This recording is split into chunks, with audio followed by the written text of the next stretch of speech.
without the express written consent of the Louisiana State University Athletic Department is prohibited.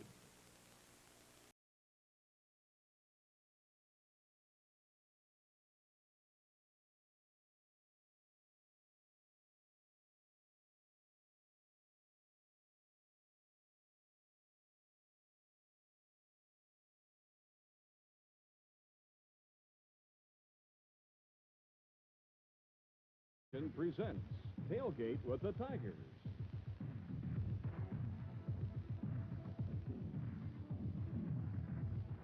Your host, Jordy Holtberg.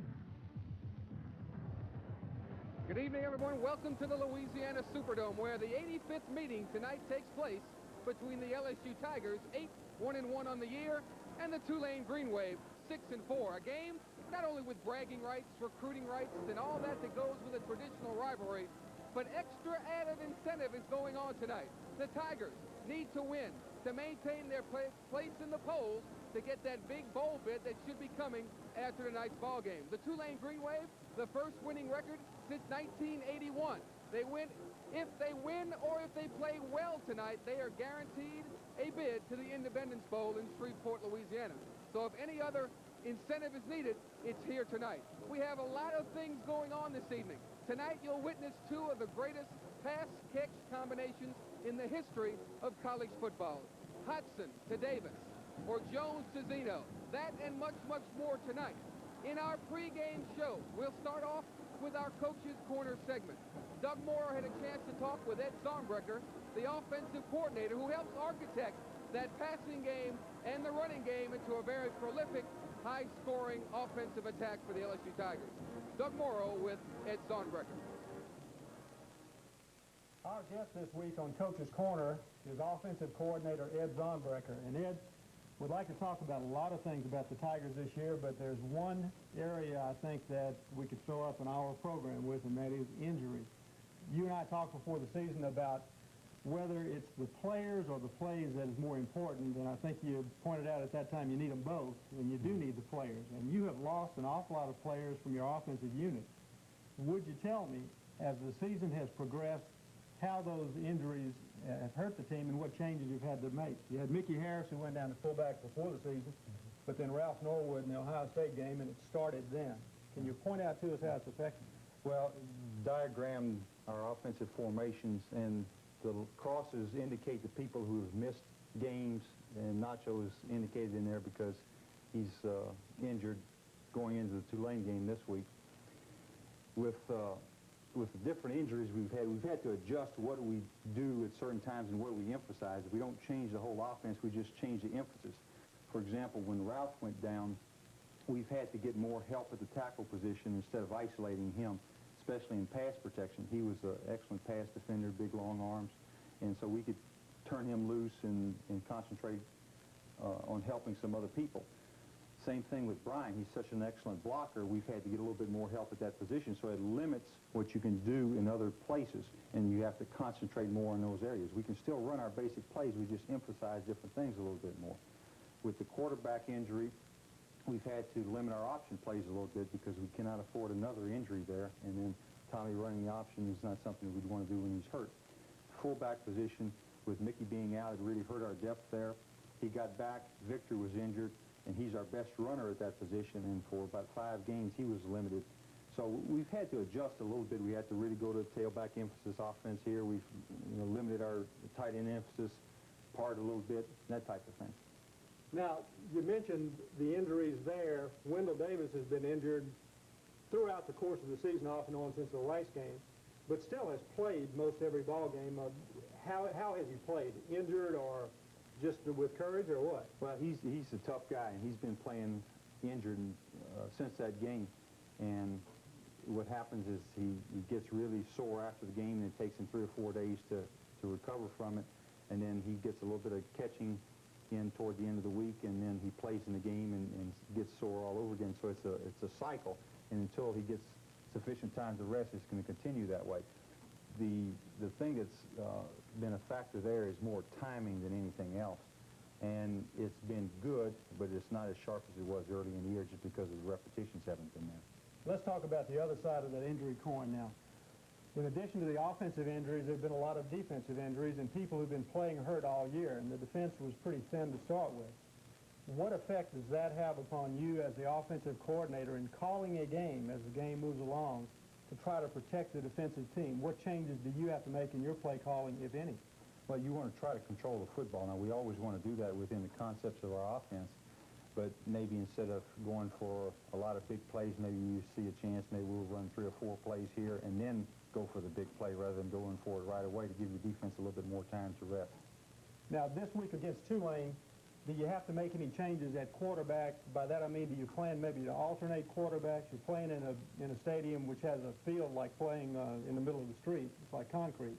And people get banged up even when they're not injured on that field. Do you plan to maybe rotate Mickey Guidry in a little bit more to try to protect Tommy Hodgson's son? Well, we'll have to see how Tommy feels. He was better yesterday. He's still not full speed.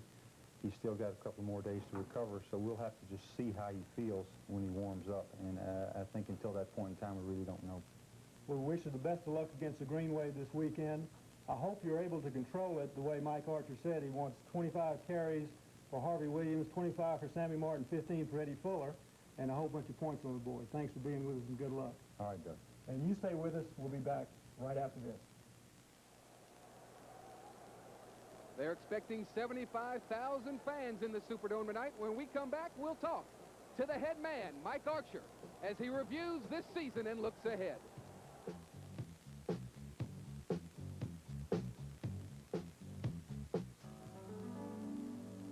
Every year about this time, there's just something in the air, and it makes me remember my old college days.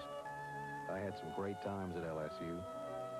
My education didn't end when I got my diploma, though. You know, we are all learning something new every day. Education's not a thing of the past. It's a lifelong commitment. LSU Continuing Education for people who want to know. We're your headquarters for Michelin tires. Our specialist will help you choose a Michelin to fit your driving style. All Michelin tires are engineered to boost the performance, safety, and handling of your car. There's a Michelin design for your truck, passenger, or import vehicle. Plus, we offer interest-free financing. Michelin, because so much is riding on your tires. At our Car Care Center, Baton Rouge. Well, his disposition and his inner confidence have not changed one bit during the course of the season. He's been in his rookie campaign, 34 years old, in one of the pressure cookers of all of college football.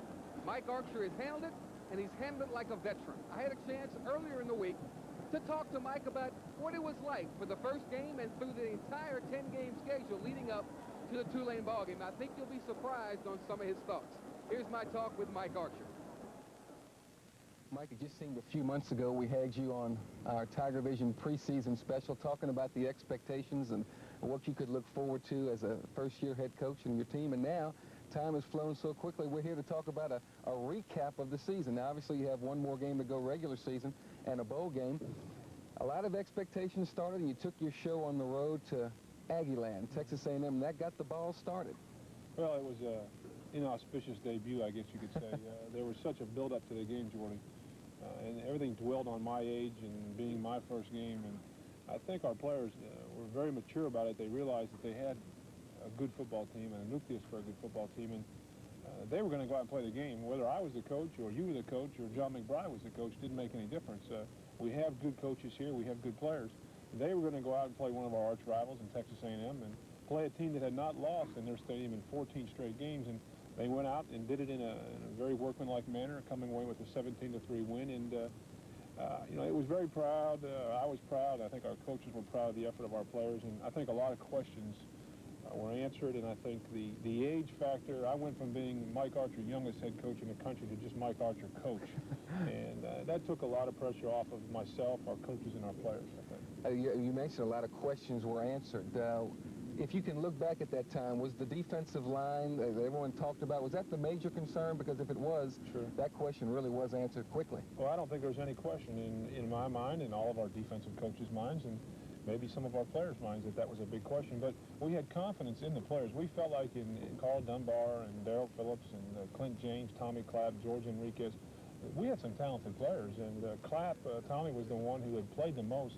The rest of them had a lot of talent, but had never performed in front of 75,000 people. And they went out there that night in front of 74,000 and played very well, and were a very key factor in holding Texas A&M to 3 points. Now, I had no problem as far as worrying about an LSU team getting up emotionally and physically because it's the first game for a game like that. Now, a coach has a different philosophy, a different perspective, but to the layperson, now you come back with Cal State, Fullerton, and Rice. Now, you know, Miami of Ohio the year before certainly was a major upset, so you could use that for bulletin board material, but how could you get your team emotionally ready to go knowing that they read the papers, they talk to friends and this, and they say, you know, if you just go out and play 75%, you beat them by 35 points. Well, the thing we tried to stress to our players was, one, we wanted to improve as a football team because we had talked about being a champion and being national champions and defending our SEC championship, and we felt like we had to improve, and that was what we talked about, improving against our opponent, whether our opponent would be Cal State Fullerton or Texas A&M or whoever it was. And we reminded them about Miami of Ohio. We watched that film. We had the score posted in our locker room on the walls, so that I think that served as a sense of motivation. And we talked to them and we asked them, remember the feeling in the locker room after we got beat by Miami of Ohio. And I think that was a big factor, along the fact that we just said, hey, we want to improve as a football team. We'll go out and play our best. And whoever is out there in the different colored helmets and shirts, we've got to defeat them. And that was our basic attitude all week. When you sandwich, you had the big game A&M, the two teams that you should beat, and then you had another big one, national television debut for yourself. And it was kind of ironic as the game started where they wouldn't come out on the field. And you had your first kind of challenge from an old master, and you held your ground. Well, you know, there's a lot of gamesmanship in athletics, and football is a chess match. You know, they do one thing on defense, and you do another on offense, and vice versa. And in that situation, you know, the CBS itinerary had us to come out last. And in our stadium, it's very important that the people, the other team, and the people in the stadium know that LSU is the home team. And I wanted to make sure that Ohio State understood that. And we were very set in our ways that we were going to come out last. And when they refused to come out, I was not going to give in, and Earl wasn't going to give in. And so basically it was a chess match. And finally the officials decided you both had better come out or you're both going to get slapped with a penalty.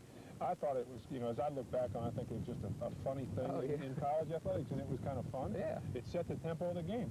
That might have been the most emotional and physical game that we've played all year, and it started then, and it continued on the coin toss when our captains got into some verbal exchanges, and it set the tempo, and then from the opening kickoff till the very end, it was a war. It was a war, and you know, we had our opportunities in that football game to win, and they had their opportunities. It was an exciting game. I don't think our fans could have asked for anything more other than an LSU victory. It didn't work out that way, but you know, it was an exciting game, and it's a true, really a good picture of what college football is all about. Yeah, you had a chance to win it, like you mentioned, here close to the end, and you're often judged, as I talked to you after the last football game, and how you come back after a disappointment and after adversity.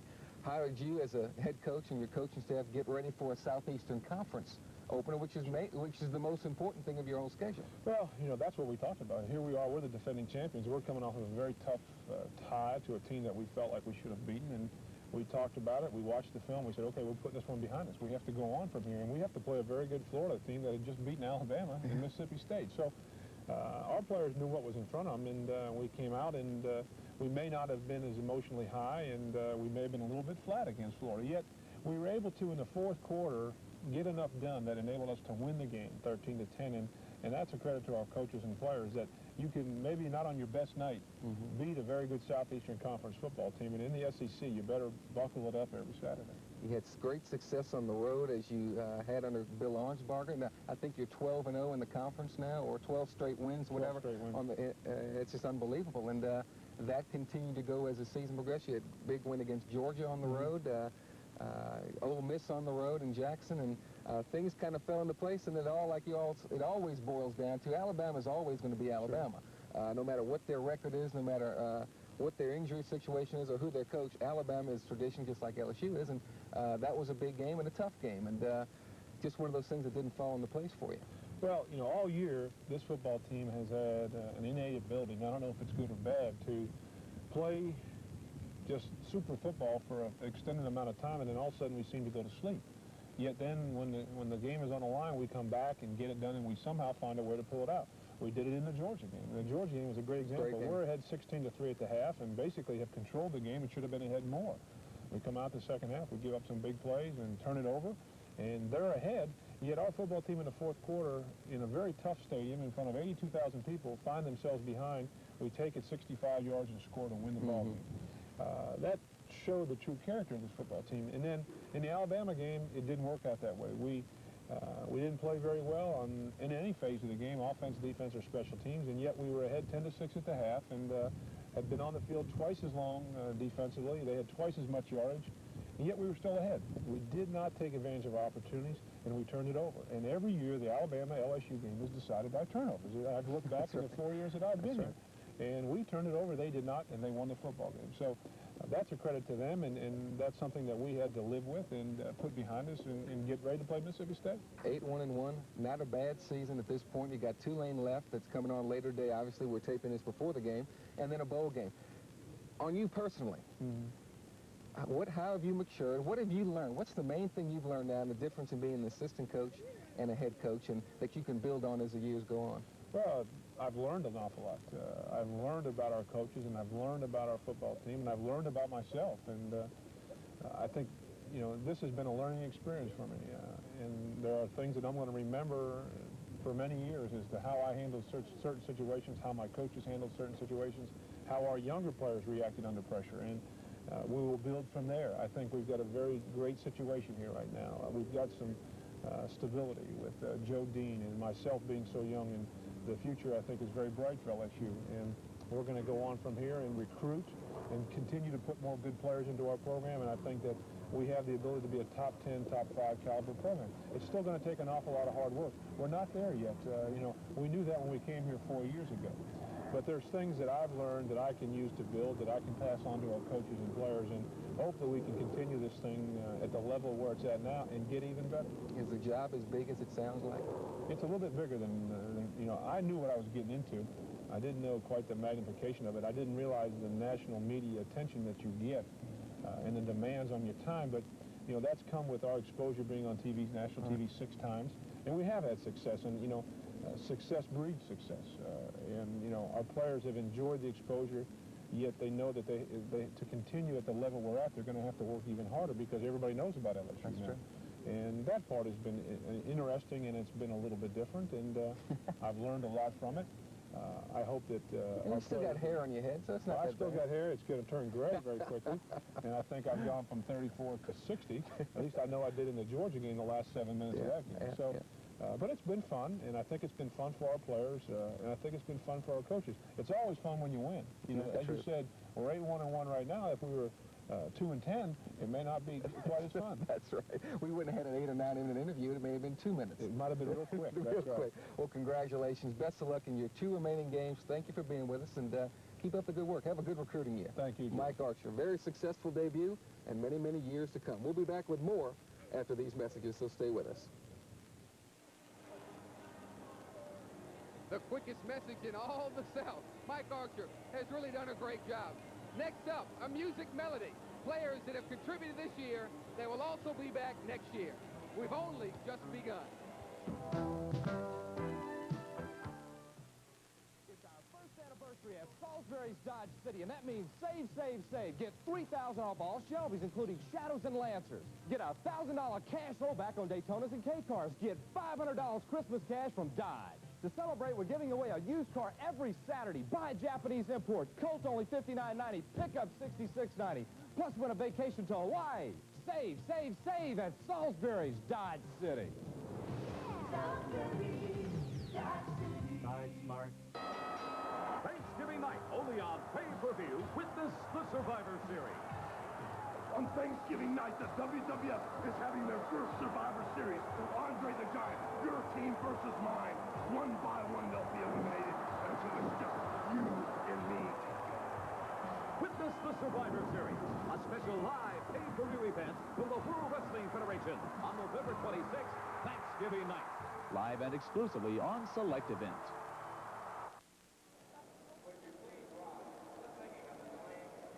The Superdome, it's filling up. The big traditional rivalry, LSU Tulane. Last week we showed you was senior night. 22 seniors will be playing their last game tonight. There's a lot of players that are coming back.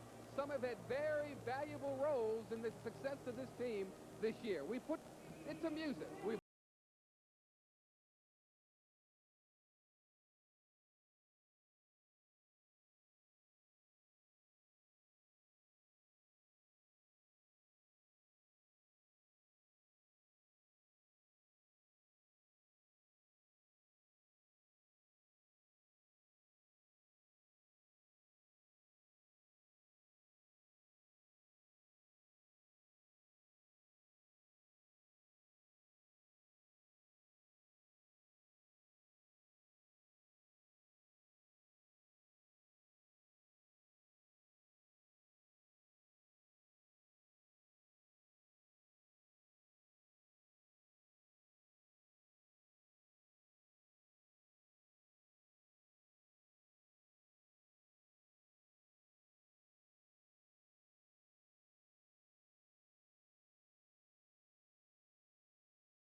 Well, the Superdome is filling up. The rivalry is back. The LSU-Tulane game is once again something special. Both teams will be going to a bowl game, provided they perform to their capabilities this evening. One record will have to fall tonight. Just remember, the Tulane Green Wave is 6-4 this year. All 6 wins coming right here in the Superdome. The LSU Tigers, they've won 12 consecutive road games. Within 60 minutes of football time, one of those records will end. Which one will it be? We'll have to wait and find out. Big games today. Oklahoma regains their #1 spot in the country, a 17-7 victory over the Cornhuskers of Nebraska. The rivalry is here. In just a minute, after this commercial break, we'll have Lanny James and Doug Moore up in the booth. I'll be here throughout the course of the ball game, and at halftime with a lot more features. It's time to play football. This has been Tiger Vision tailgating with the Tigers.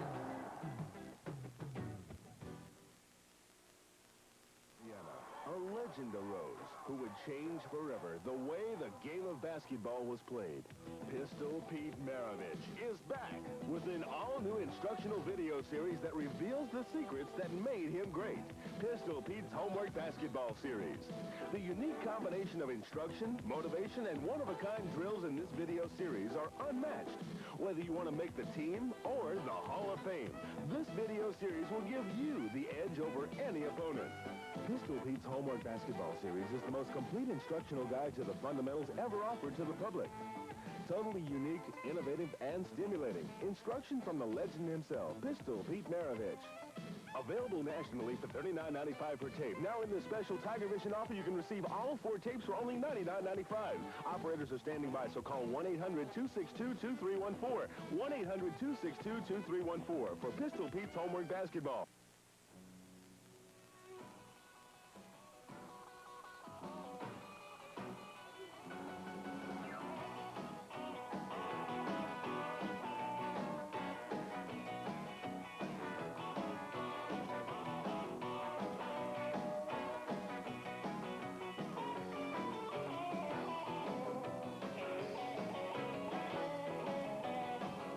Now at Maison Blanche Godshaw's. The following is a Tiger Vision production made in association with WPRZ Telecommunications. Copyright 1986 by the Louisiana State University Athletic Department. All rights reserved. Any reproduction and or rebroadcast without the express written consent of the Louisiana State University Athletic Department is prohibited.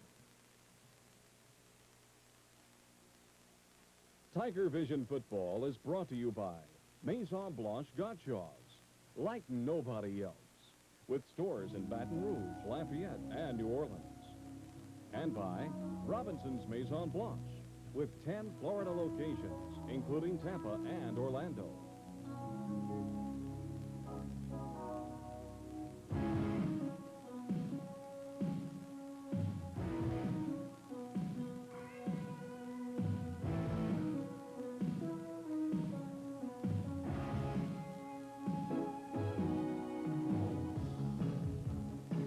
Tiger Vision presents 1987 LSU Fighting Tiger Football.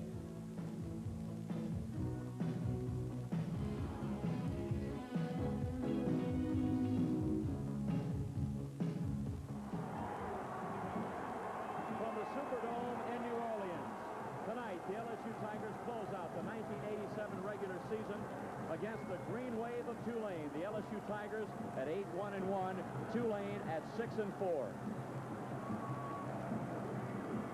Hi, everybody. Lanny James, along with Doug Morrow. The stage is set for what should be an old-fashioned Donnybrook. Both of these teams, Doug, capable of putting a lot of points on the board. Both of them averaging about 30 points a game. A couple of great quarterbacks, and no doubt about it, 2 of the very finest receivers you'll see in the country playing this game tonight.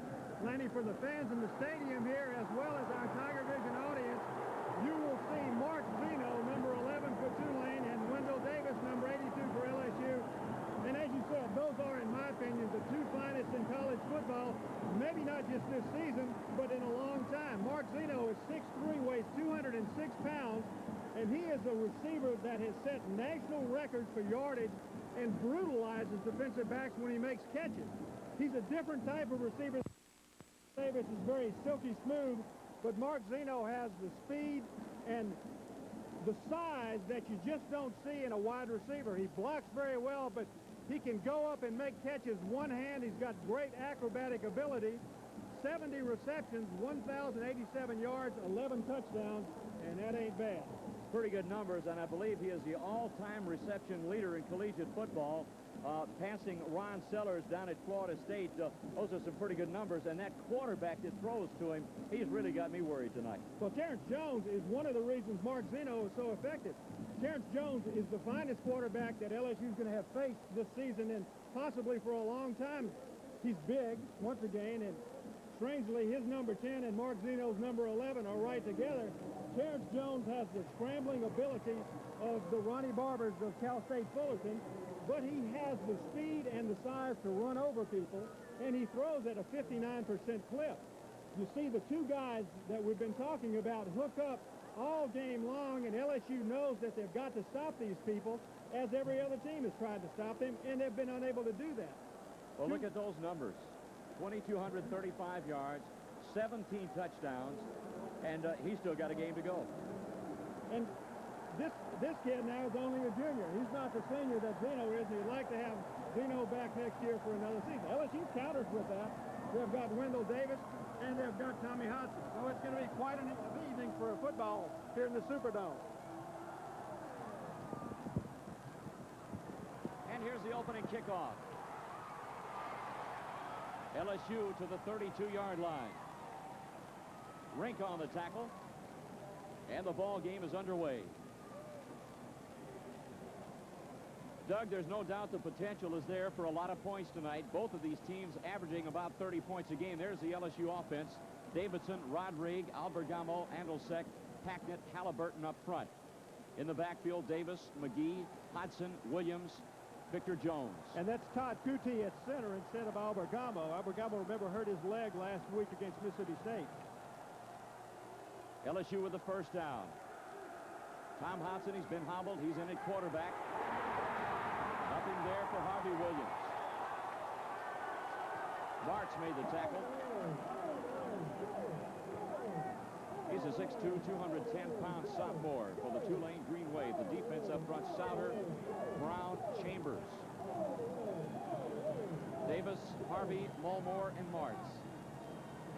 Secondary, Price, Spann, Harrison, and McKinley. They haven't been able to stop anybody too much this year. It may be the deciding factor in tonight's game, Doug. LSU with a second down and 11 following that loss of 1. There's the draw. Jones slips to the outside, but not out of the grasp of Lonnie Martz. Good open field tackle. So the Tulane defense doing a good job right here in the early going. And Lenny, this is a game that could be a shootout between two great quarterbacks. There you see Tommy Hodson and two great receivers. But LSU's game plan has got to be control the football on the ground and try to keep it away from Tulane. The Tulane defense hasn't stopped anybody all year, but they've stopped the Tigers on these first two plays of the initial drive. 3rd and 10, Brian Kitchen checks in at tight end. He's been out for a couple of games for LSU with a broken leg. Good to see him back. Hodson wants to throw his first pass of the game. Roger McGee couldn't quite hold it. A little bit high. Almost made a fine reception. And the Tigers will have to punt it away. Lanny, one of the interesting things to watch, which is a difference for Tommy Hodson, is that this field in the Superdome is completely flat, whereas the LSU Stadium field has a turtleback, which drops about 18 to 20 inches from the middle of the field to the sideline, and it does affect the way that you throw the football. Terrence Jones is familiar and used to that because he plays his games all year long in this stadium. Matt DeFrank to kick the football, averaging 41.5. Mitchell Price at the 15, fair catch. He'll down it at the 16-yard line. A 53-yard punt and no return. So let's see what that high-powered offense of the Tulane Green Wave can do. And they have really been able to put points on the board. They're scoring at the rate of 32.2. But, Doug, the thing that's so bad for Tulane is they're giving up 31.1. They just haven't stopped anyone. And LSU now, they've put Tulane in tough field position at the 16-yard line. But with the ability that just these two youngsters have, Jones and Zeno. They can strike from anywhere. Terrence Jones, what a year he's having. Wants to throw. It's complete to the 40-yard line. That's Nelson on the reception. And it's enough for a Greenway first down. And a lot more near the 40-yard line. Gain of 23 yards on the play. Carrier and Pearson made the tackle for the Tigers of LSU. There's the first down of the ball game. And Maurice Nelson's that youngster from up your way at Neville High School, and he's done a fine job for the Greenway. A lot of speed. Used to be a quarterback when he played for Charlie Brown.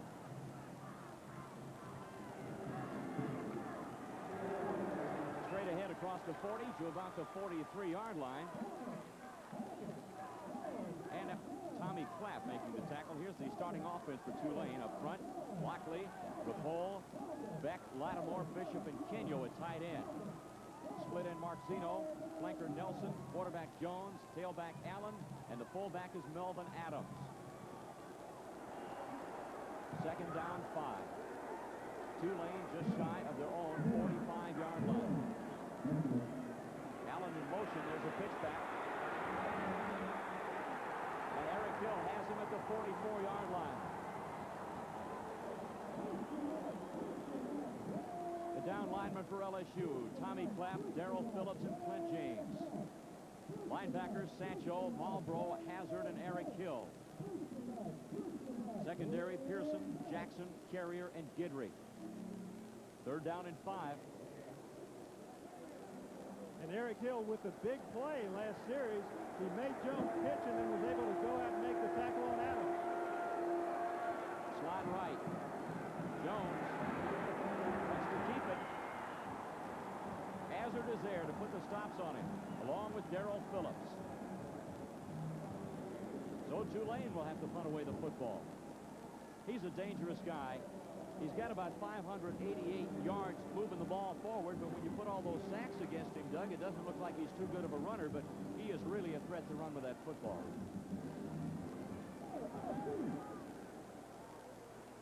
Jimmy Young, Darren Smith will punt. His longest of the year, 52 yards. Meets it at about the 38-yard line. Jimmy Young calls for the fair catch and makes it at the 10-yard line. 42-yard punt. Well, we wonder if we had a little feeling out process there in the first two drives. Not too much offense, a little bit of a surprise. We certainly look for that scoreboard to be lit up tonight. Well, the Green Wave are ahead on the first series, but you know Mike Archer is going to try to keep the ball away from that Tulane offense. They've exhibited how well they can move the football. LSU man for man, though, has superior talent, and I'm sure they're going to try to keep this offensive team on the field. You saw Mike Archer's record, 8-1-1 in his first year. He's done a great job with LSU. Straight ahead across that 10 to about the 15, maybe the 16-yard line. And that's Sam Martin on the carry. And the Tigers pick up about 6 yards on the play. Leroy Brown made the tackle. Lenny, other than the matchups and the players, there are also matchups and coaches here. You know, Mike Archer, who was the defensive coordinator for LSU last year, the head coach now against Mack Brown. Brian Kinchin playing for the first time in several weeks against Mack Brown, who was the offensive coordinator for LSU the last time Tulane beat LSU 31-28. Second down, 4. Pitch back. Martin breaks a tackle. Fights his way to about the 19-yard line. He'll be about a yard shy. Nose guard Brown again on the tackle. 6'3", 240-pound freshman out of Shreveport. And also James McKinley, the right side cornerback out of Chicago, Illinois. That'll bring up a third down play for the Tigers of LSU.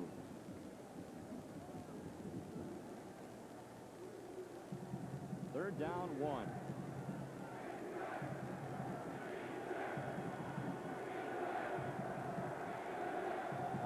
He's been hobbled the last 3 games. Victor Jones, he's got the first down. Good run there. He was hit pretty good at the line of scrimmage, almost tripped up. Kept those legs churning, managed to pick up a big first down for the Tigers of LSU, and that's their first of the ball game. And was that a power formation? 2 tight ends, 2 fullbacks, Victor Jones and Mickey Harris, and Raji McGee, the split receiver. He's about 6'3", 210. LSU with a big gaping hole for the first down. If Jones had not stumbled, he could have picked up another 15 or 20 yards. Tigers just shy of their own 23. Hodson has him in the eye. There's a drop play. Sammy Martin to the 30, near the 31-yard line. Good gain off left tackle. Thurston Harrison, free safety for Tulane, made the tackle out of Harvey, Louisiana. A 5'10", 179-pound junior. And this is the type of situation the Tulane defense cannot allow itself to be caught in. You see the draw. It's a lead draw and a good block by Jay Egloff, but Sammy Martin says, I'm not going to worry about where it's supposed to go. I'm going to take it where it's open. Second down and very short yardage and a lot of flexibility in the offensive plan now. LSU leads the series in New Orleans, 26-12. Wendell Davis, he's got it at the 46-yard line. And Tom Hodson, Doug Morrow, laid that one right on the money. 23 yards and an LSU first down. And here you see two of the folks we've been talking about. This is second and short yardage. And so LSU comes with the play-action pass. The fake to Sammy Martin, and Hodson throws the post pattern. There you see Wendell Davis. He is open. He doesn't need much room to make the catch, and then he's tackled almost immediately. But LSU's inside of the 50-yard line at the 46. And an absolutely perfect throw by Tom Hodson. First down. Martin slips up the middle. Boy, he's slippery. Got down to the 36-yard line. Brown on the tackle with help from McKinley. You know, a field like this allows a quick cutting back like Sammy Martin to exercise his ability to the fullest. Here you see him making 4 or 5 cuts. Finally, he sees the big opening and cuts back upfield. And, Doug, how can we ever forget that run he made against Ole Miss just a few weeks ago? That was a duplication right there. That's close enough for first down. I didn't know how he could last that long without running out of gas after making 5 or 6 cuts. There's the first down. He ran about 35 yards to get that 10.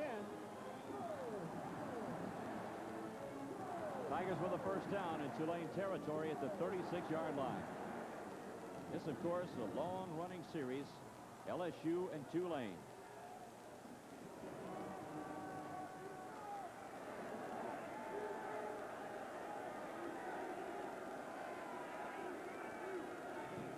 Hodson wants to throw.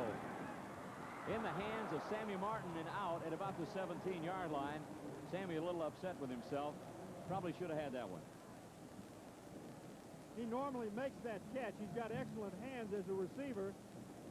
And when you know you're going to get hit anyway, it just doesn't do much good to drop the ball and then get whacked on the helmet as he did on that play. I'm sure he's disappointed in himself, but he'll make it back up. Second down and 10. Incidentally, the first game in LSU history was against Tulane as the Greenies rolled to a 34-0 win in New Orleans. Second down, 10. Tigers in the eye. Harvey Williams to the 35, the 30, the 25. He's still on his feet. To the 10. He's down to the 4-yard line. Tookie Spann finally knocked him out of bounds, but not before the sophomore tailback picks up 32 big ones on the play. This is probably as good a run as Harvey Williams has ever made as a Tiger. He takes the pitch. Jay Egloff makes an excellent block to open up the hole for it. But then Harvey is confronted with 4 Tulane green wave. He runs through the tackle, cuts back to the outside, breaking another tackle, and scoots all the way down to about the 4-yard line.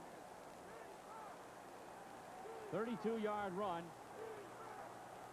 Tigers knocking at the door at the Tulane 4-yard line. No score in the game. Williams, he's got the touchdown.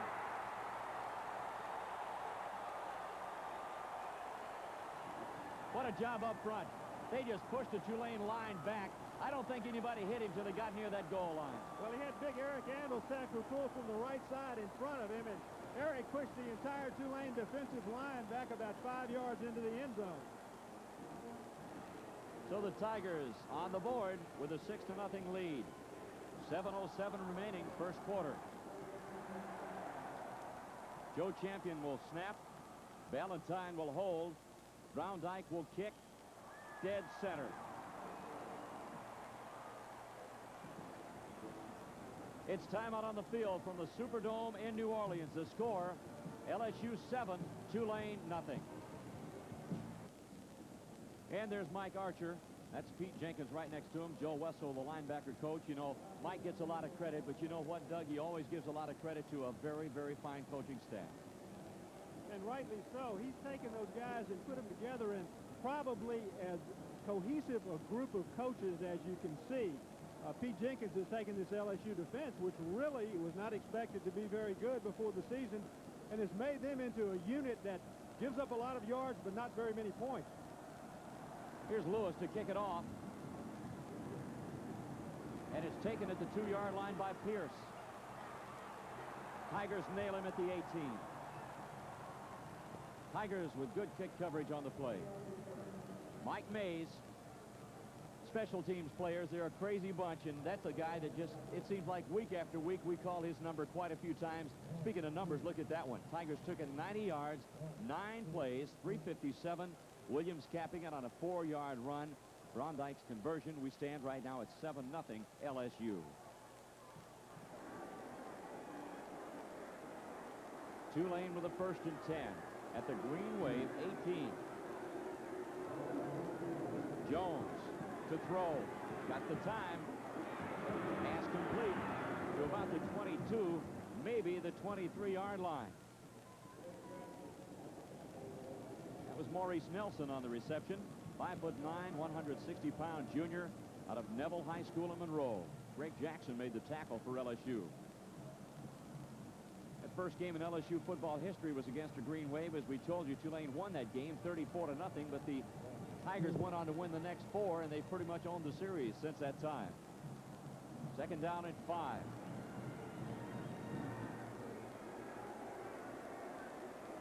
Jones to throw. Zeno. We've seen him make those kind of catches. That would have been a great one, but certainly not without the realm of possibility, because he's got the hands to do it, but the ball thrown just a little bit too high for him. Well, you almost always see him make that catch. That's fairly routine for both he and Wendell Davis. Surprising that he didn't pull it down. He was going to take a lick from James Pearson if he had made the catch, but the ball was right on the money. Terrence Jones is hot tonight. Doug, you brought out a point before we went on the air. LSU has not been consistent in their pass rush. It's got to be worrisome right now. They're not getting to Zeno. He's got a lot of time. Excuse me, to Jones. 3rd down, 5. Jones, once again, he's got the time, and he fires this one, and it's complete to Zeno. He's got a 1st down up to the 48-yard line. Pearson brought him down, gain of 25 yards, and Zeno with his first catch of the ball game. And that's a 25-yard pass when all they needed was 5 for the 1st down. Zeno lines up in the slot, and he comes way, way downfield. And you see where he settled in that open area. Maurice Nelson had cleared it behind him. Zeno, with those good hands, makes the catch and then picks up 5 or 6 additional yards. And Jones can zip it. 1st down, Tulane at their own 48-yard line. 5:53 to go, 1st quarter. Jones again to throw. Got a man wide open, and it's complete down to the LSU 46-yard line. Jones right now starting to move the Green Wave. Guidry made the tackle on the play on James Toney, the flanker. Greg Jackson helped him out. And Lanny, you look at the play, and it just doesn't look like it was much of a play, but he picked up 6 yards on it. With the strong arm that Jones has, he can get the ball out across the field, even from the hash mark. He can get it to the opposite sideline in time to pick up the 6 yards, the 7 yards, the 8 yards. 2nd down, 4. 2nd down, 4. Jones again to throw it behind the line. Eric Hill, the blitzing linebacker, and that really changes the complexion when you get to the quarterback and get some pressure on him, and of course he made the tackle. But when the block is missed from the backside, the quarterback has no chance to see it. Andre Lockley tried to pick Hill off, and he just missed him. Fortunate for Jones, he was able to hang on to the ball. He dropped it, and then he caught it on the way down. But that takes Tulane out of what was a very, very good situation to a 3rd and long yardage. 3rd down, 10. Tulane trailing 7-0. Jones again to throw the Tigers. Again behind the line. The ball is loose. LSU LSU has it at the 35-yard line, or do they? Well, they're going to rule it down, I believe, at about the 41. It appeared as though the Tigers had come up with a big defensive play. Well, they did come up with a big play. Once again, Eric Hill with the pass rush. Watch the right side. Now, Jones can't see this. He's looking down the field, and then he sees Hill and tries to run away from him. LSU is picking up that pass rush we were talking about just a moment ago, and that's changed the complexion of Tulane's offensive game. Smith to punt the football. Young waits for it. Takes it at the 9. Flags all over the place as he's down at the 17-yard line. And the Greenies with good coverage. 7 yards on the return on a punt of 49 yards. But let's see what the flags are all about, and they were thrown in a hurry. Troy Wetzel hustled downfield for the Green Wave to make the tackle. 3:36 to go in a fast-moving first quarter. And the flags that time came from everywhere, both sides of the field. Well, the option appears to be lying with Tulane.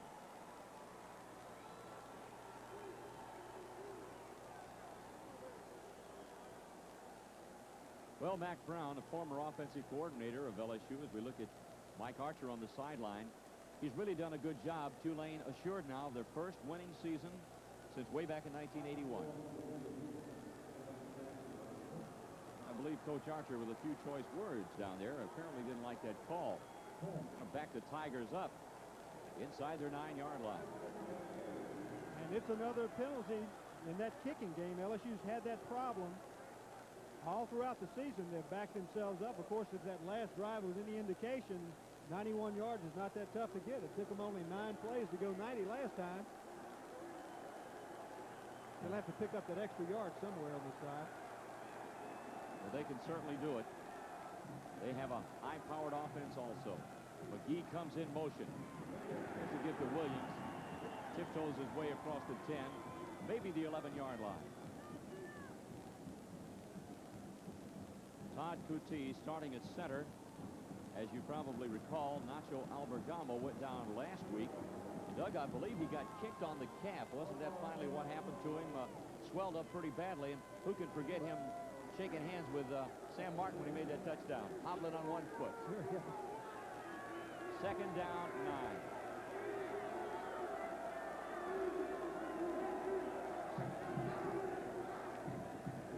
Hodgson, Victor Jones. Ball squirts loose. The Greenies have it. It's covered at the LSU 23-yard line. Thurston Harrison was there. First big break of the ball game. Victor Jones had big running room. He just was not able to hang on to the football. This is a game where breaks may play a large part. You see the wide open field, and Victor turns in, and the ball gets knocked out from behind him. He just wasn't holding it tightly enough. Vincent Mulmore, who was not even expected to play in this ball game and had a knee injury and didn't play last week in Tulane's victory over USL, with the big play, and Tulane sets up inside the LSU 25. Tulane at the 23. Option play. Pitch back. Tripped up across the 20 and down about the 18 is Pierce on the carry. Eric Hill made the tackle. Outside linebacker for LSU. He had 78 tackles coming into tonight's game. A 6'2", 245-pound junior out of Galveston, Texas. And were it not for the exceptional speed of Eric Hill, that may have been a Tulane touchdown. Hill had the responsibility of taking the quarterback on that pitch, and once Jones made the pitch, Hill sprinted to the outside and made the tackle. He did the job of 2 men on the play because there was plenty of running room outside. Second down, a long 5. Jones sends a man in motion. Hand off to Pierce. And he gets down to near that 15-yard line where Nicky Hazard, the Tigers' fine inside linebacker, leading tackler incidentally, with 99 tackles coming into tonight's game. He's a 6'1", 219-pound senior out of New Orleans.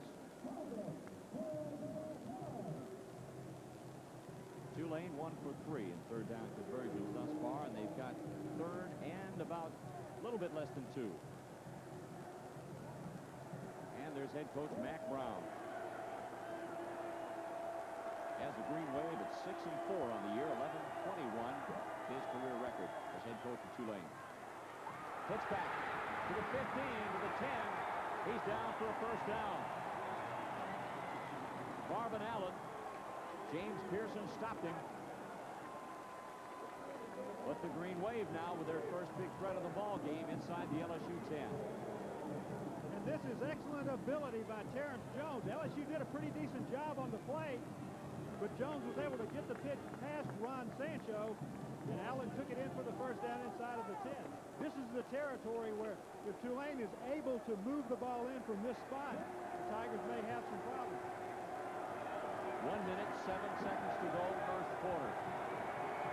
First and goal, Tulane. Straight ahead and down to about the 5-yard line. Rodney Hunter. Eric Hill brought him down. And also Darrell Phillips, Tigers nose guard on the tackle, 6'2", 245-pound junior. 52 seconds to go, first quarter. There's a flag down there. The officials have called timeout, and they're discussing it.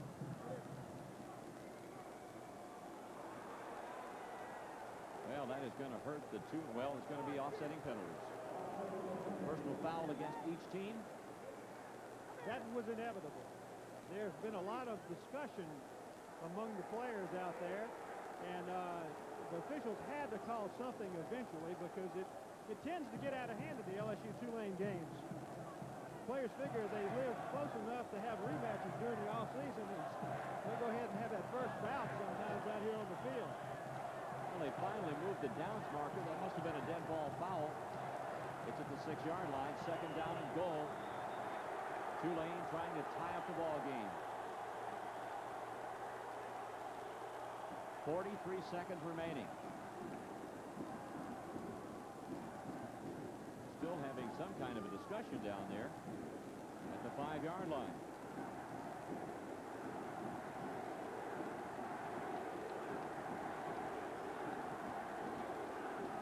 And of course, Mike Archer looking over what's going on down there, and I think he's kind of in the dark as to what's happening right now. I mean, come on, you guys. First year as LSU head coach, 8-1-1.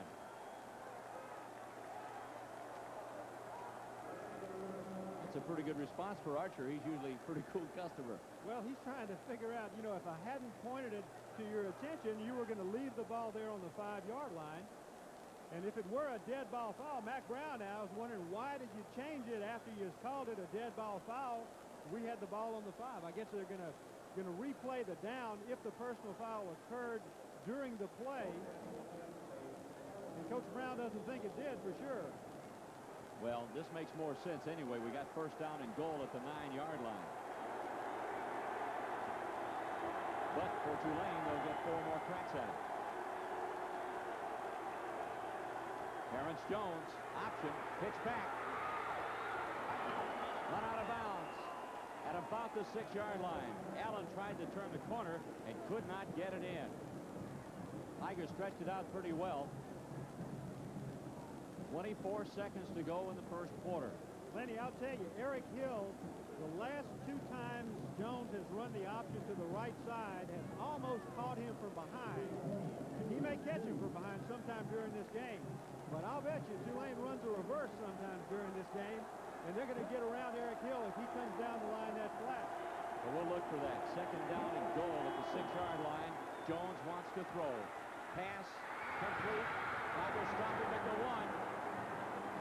Marvin Allen coming out of the backfield.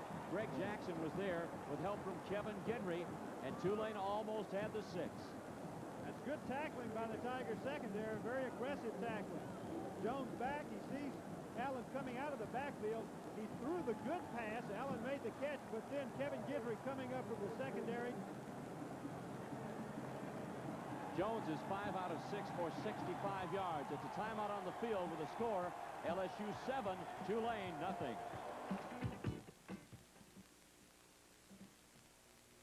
Superior Ford is clearing out every 87 Ford truck in the dealership. We're clearing out 87 F-150s this week with low clearance sale prices. We're clearing out 87 Ranger pickups, and they're priced to sell. Superior Ford's low overhead means we can pass the savings on to you. So get the selection, get the savings, and register for a fabulous Thanksgiving family dinner served on the Mayflower during the 87 truck clearance sale at Superior Ford. Superior Ford in Zachary.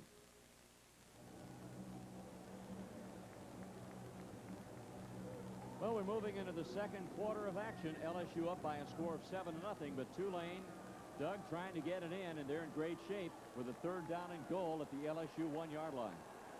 And the score really does not reflect how well the teams have moved the football. There's been a lot of offense.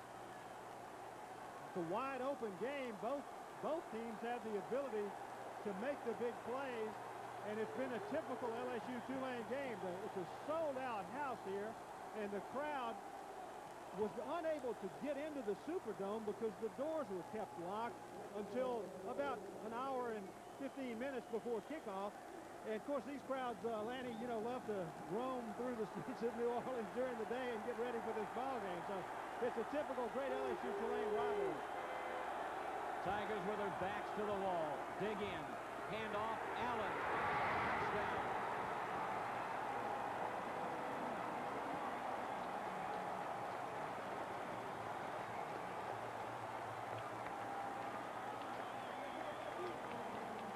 This is just a handoff with a lead block from the fullback. Allen saw the little gap, and this decimated LSU defense was just not able to hold him out. When James tried to come in there and knock him back short of the goal line, but unable to do so, and Tulane has gotten right back into this game. The officials are talking about something. Terrence Jones indicates that it's going to be a touchdown. Personal foul, Tulane. Obviously a dead ball foul. Had to be. So the touchdown stands. 7-6 as Tulane scores on the first play of the second quarter. And it's going to be assessed on the kickoff.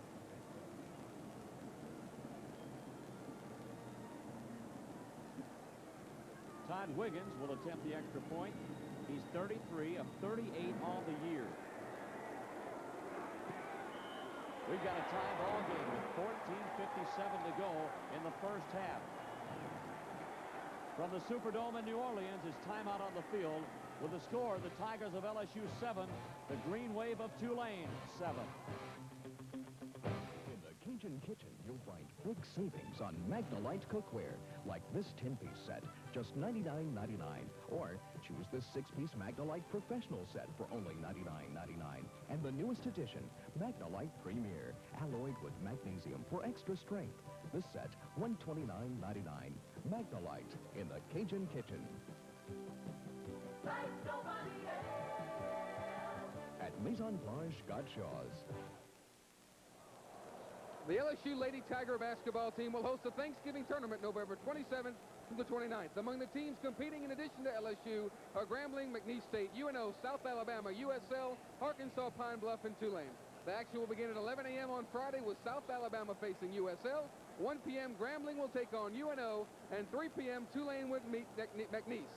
The Lady Tigers will play Arkansas Pine Bluff at 9, following an exhibition game between the LSU men's team and Brewster Heights. That's the LSU Thanksgiving Invitational, Friday, November 27th, and ending with the championship game Sunday, November 29th at 7:30 p.m. Gentlemen, the tradition and the rivalry are back. They're knocking heads down on the bottom of the Superdome floor, and it's hard down here. I'll tell you what, I think those officials are a little mixed up. They were assessing a 15-yard penalty, weren't they, against LSU? Well, what they were doing, the penalty was designated after the touchdown as being against Tulane, and it was going to be assessed on the kickoff. Then the official took the ball to the 35-yard line where LSU was to receive it and started marking against LSU 15 yards. And now they've come back and put the ball on the 50-yard line, which leaves only the possible solution, and it's the only thing that could be that the penalty was against LSU for the personal foul. But that's not what they indicated. That's not what they indicated. And so Mike Archer is trying to scramble around and find out what happened. He thought that he had 15 free yards coming up. Well, Mike, you're not nearly as confused as we are. Here's a short kick coming downfield. Harvey Williams. He's not going to get much to the 12-yard line. Linzer Burton hustles downfield for Tulane. Green Wave averaging 32 points a game, and they moved it only 23 yards, 7 plays. Allen scored on a 1-yard run, and Wiggins, of course, the kick, and we got a tie at 7-7. Well, it's those mistakes again. Victor Jones' fumble is one mistake, and then the 15-yard penalty that allowed Tulane to kick off from the 50-yard line, which allowed Tulane to kick a swift kick, which allowed them to down Harvey Williams on the 13-yard line. LSU with the same problem that they had had earlier, but with the superior manpower, they should be able to get out of this hole. LSU at their own 13. Sammy Martin up to about the 17-yard line. Brought down by Mulmore. Let's check in with Jordy Holtberg on the sidelines. A very familiar face in the annals of LSU football, Mayor Pat Screen of Baton Rouge. You played in a lot of these ball games. What do you think about the rivalry again? Well, it's a typical LSU-Tulane game. It's no place for the faint of heart. I kind of have the feeling you'll see a full 4 quarters of football tonight. Now, you played the glamour position, the quarterback spot. Assess Hodson and Jones. Oh, they're two of the great quarterbacks in America. I mean, absolutely. Both of them. He's got his telephone. He wants to see how the election results turn out. Thank you, Pat. Yeah, that's good. Second down, short 7. Pitch back. Nothing there to the 16-yard line. Sammy Martin, Mulmore, and Harvey were there to hit him, and he's going to lose some. Penalties in the game thus far. LSU penalized 2 times for 23 yards. The Green Wave has yet to have an infraction. And, Lanny, it is amazing what a little lift can do for a defense. This Tulane defense really is not very good, but for the last 2 plays, they think they're good. And they've shut down this LSU offense at least temporarily. Third down, 7 yards to go. And the Green Wave wants to call a timeout here to talk things over. With 13:35 to go, we're still in the first half of the ball game. Well, I guess they were so ecstatic at having stopped LSU for only about 4 yards that they forgot to send in the 11th man, so they called timeout to make that correction. Gentlemen, the Southeastern Conference basketball tournament will be held at LSU for the first time ever, March 10th through the 13th, 1988. This premier basketball tournament features all 10 SEC teams in a 9-game tournament taking place over 4 days. A tournament ticket package good for all games is now available for $75 per package at the LSU ticket office. Individual game tickets will not be available until the day of the game, and then only if any remain. Place your order for SEC basketball tournament tickets at the LSU ticket office now. And if you think the Southeastern Conference football race will be exciting, there's about 7 teams in the Southeastern Conference in the hoops who can win it all. LSU and Tulane. 7-7, 13:35 to go. Second quarter. LSU 3rd and 7 at the Tiger 17. Hodson sends Harris in motion. Hodson to throw. Zips it over the middle. It's incomplete. Wendell Davis separated from the football, but a flag is down on the play. Burton and McKinley combine on the hit, and they might have gotten there too soon. Let's wait and see. That's a holding penalty against the Tigers, and Tulane certainly will decline it because LSU, with a 4th down situation, will have to punt the ball away. Third penalty against LSU. So DeFrank will come on and try to kick him out of trouble. We've seen something tonight that we really didn't expect. That is Mark Zeno dropping a pass, tough catch, but he normally would catch it. And Wendell Davis that time. A tough catch, but normally a Wendell Davis reception. And DeFrank will punt away the football. They'll kick from about the Tigers' 7-yard line. Price is standing at the 40 in Green Wave territory. And he gets the kick away. Pierce at the 50-yard line. So Tulane again will take over following a 33-yard punt in pretty good field position. Doug, the noise level in this place is unreal. When we did our stand-up, I was about a foot away from you, and I could hardly hear what you were saying. Well, these people waited Open up my mic, outside Charlie. the streets of New Orleans for a long time for this ball game, and they want to voice their enjoyment of it, and it's been a fun game to watch. You know, gentlemen, what was once a kind of a fake emotion from the Tulane fans has now become one, well, hey, maybe we can play with this top 10 ranked team in the country. So they start to believe in themselves. Well, Jones will make a believer out of you. So will Zeno. Can't quite get to that one, though. Just a little bit overthrown.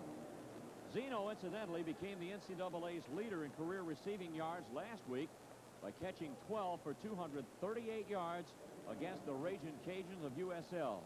He now has 229 catches for 3,606 yards, and that, of course, eclipsed Ron Seller's long-standing record of 3,598 yards when he played for Florida State. If you look at Tommy Hodson, and that record was set back in '66 through 1968. Second down, 10. And once again, flags all over the place, and certainly a mix-up on that one. Looks like Bishop might have jumped the right tackle out of Gretna, Louisiana, 6'4", 280-pound junior. Got good size up front, Doug. They go 287, 254, 271 at center, 245, 280.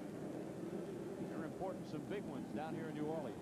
Well, their offensive team is ranked very highly nationally, and it's just the defensive team has had trouble stopping people. In fact, they haven't stopped anyone, but LSU's having a hard time with them this evening.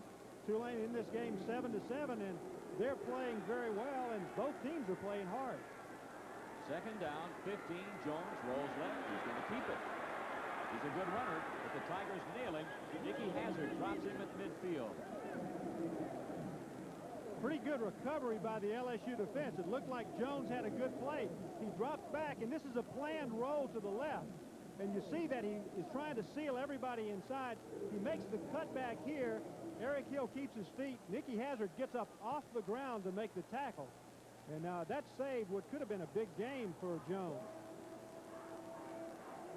Third down, 10. Tie ball game, 7-7. Three receivers to the far side of the field. Jones again to throw. Sancho can't get to him. Jones breaks a tackle, and he's finally tripped up by nose guard Darrell Phillips. Sancho almost had him behind the line. But if you think he can't move, now this is a big guy. He weighs about 210 pounds. He breaks one tackle there. He breaks Darren Marlborough's tackle. Gets past Carl Dunbar. Finally, as he's starting to move upfield, he gets tripped up, but he picked up about 4 or 5 yards there out of nothing. Alvin Lee is the deep man for LSU. It's a rare role for him to return a punt at the 10-yard line. Here's Smith's kick. He bombs this one, and that goes all the way into the end zone. 46 yards on the punt, so the Tigers will take over with a 1st and 10 at their own 20.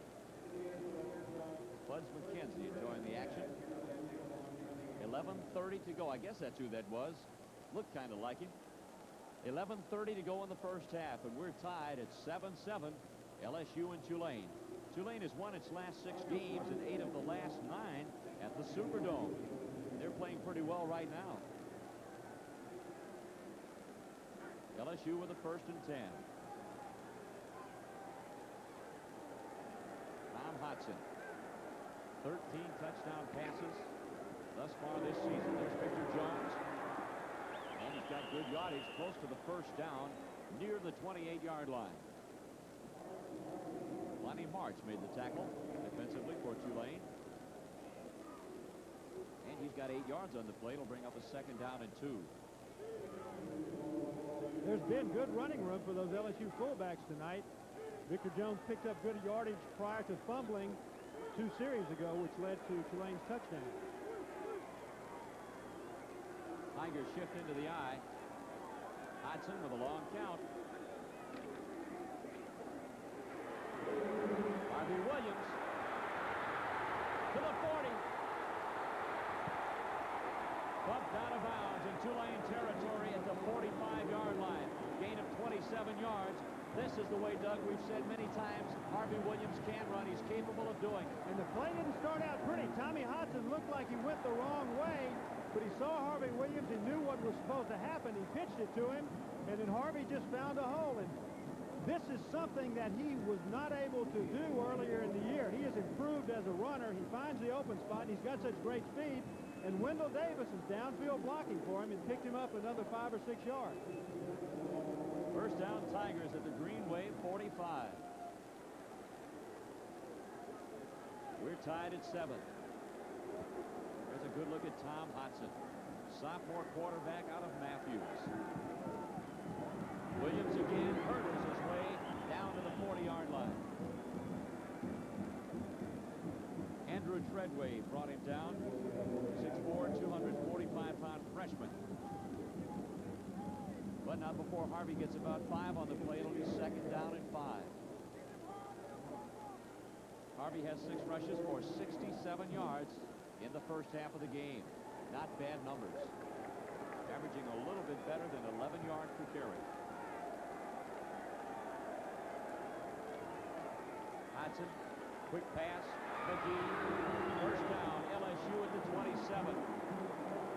Marks again on the tackle.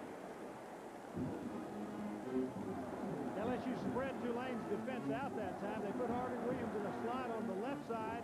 And, of course, with his speed and ability to catch the ball, that really puts pressure on the secondary and also gives you single coverage on Raji McGee on the right side.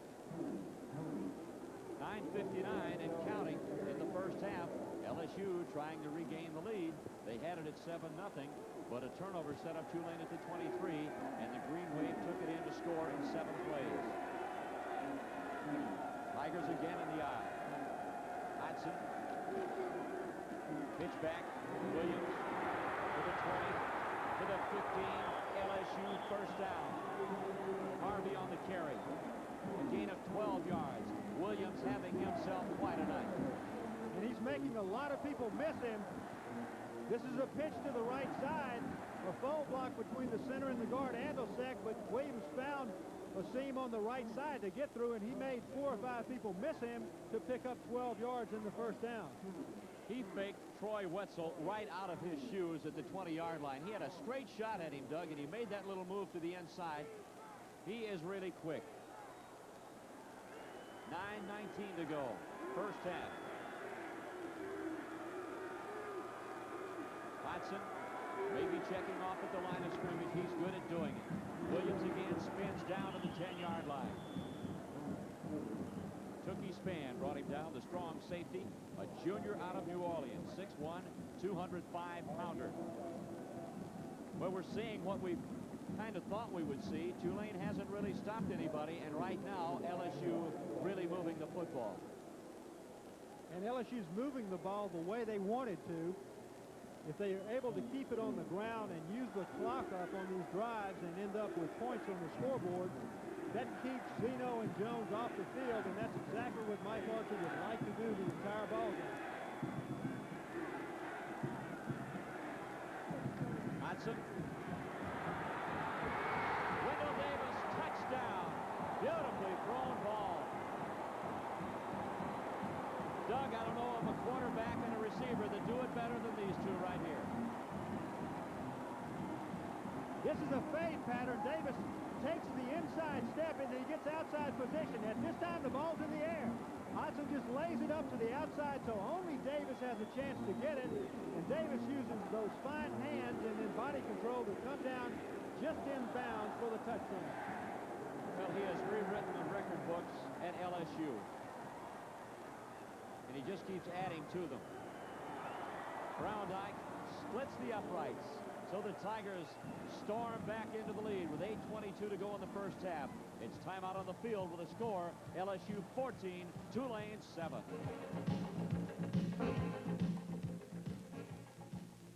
The Backpacker starts off the ski season with their greatest ski trips ever. At the Backpacker, we'll put you on top of the Colorado ski slopes without hassle. At the Backpacker, you'll also find all the famous ski wear: Bogner, Obermeyer, North Face, and ski equipment like Head, Lang, and much more. You'll be that flash of color on the slopes this ski season. Shop the big ski tradition at the Backpacker, 7656 Jefferson Highway at Old Hammond. Harvey Williams accounted for 50 yards in that drive. as we look at the Golden Girls from LSU, and it's a 14-7 should be the score.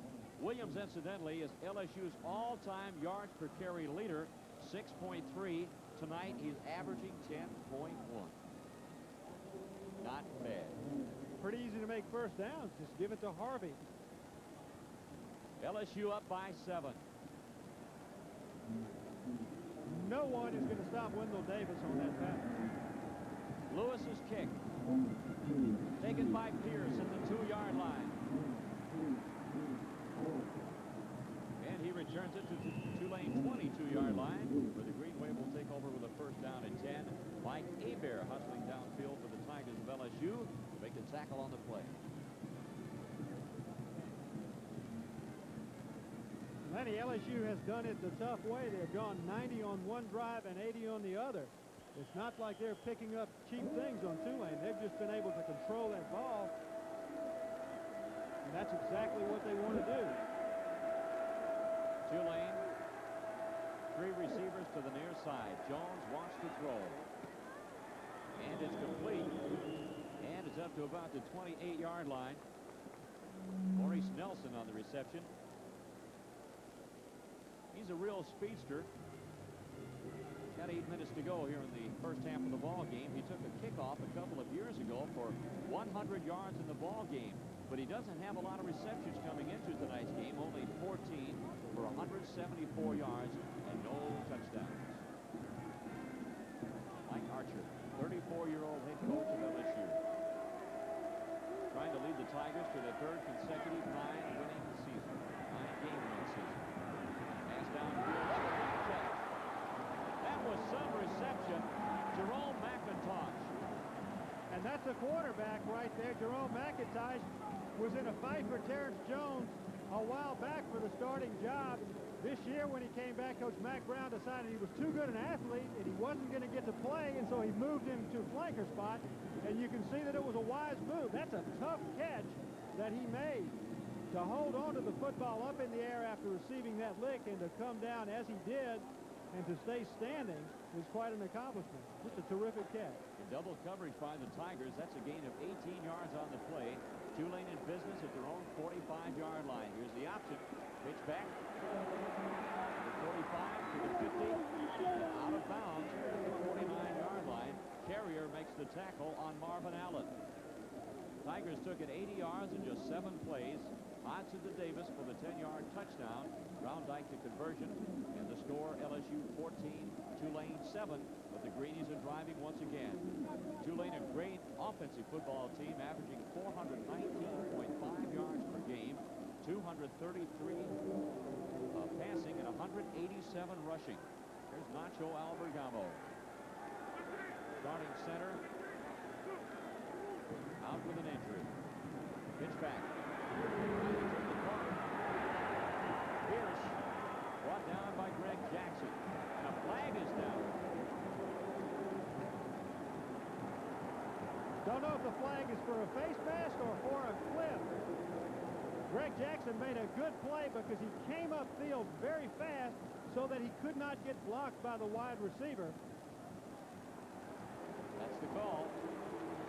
And depending on whether it was flagrant or not, we'll see the yardage that will be tacked on. Jackson's going to be coming in here. He got upfield in good position. And here you see he made the grab of the face mask. Anytime you grab any part of that helmet, they're going to call the penalty on you, and that's what the infraction is.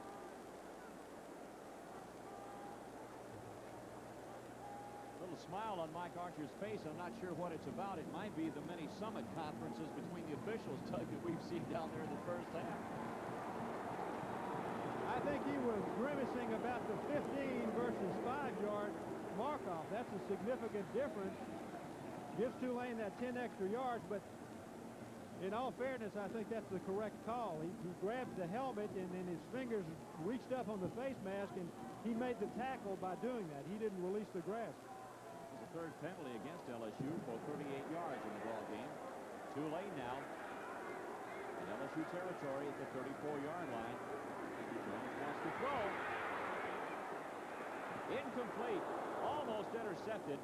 And a great drive for it by the Tigers down there. Kevin Guidry couldn't quite get to that football. And once again, Jones did a good job in eluding the grasp of a potential tackler of LSU. And did you see how far he threw that ball just with a flick of the wrist? Here's Mac Brown trying to figure out what play is going to be sent in. Second down and 10. Numbers on Jones. 7 out of 10 for 88 yards. He's thrown for 17 touchdowns coming into tonight's game.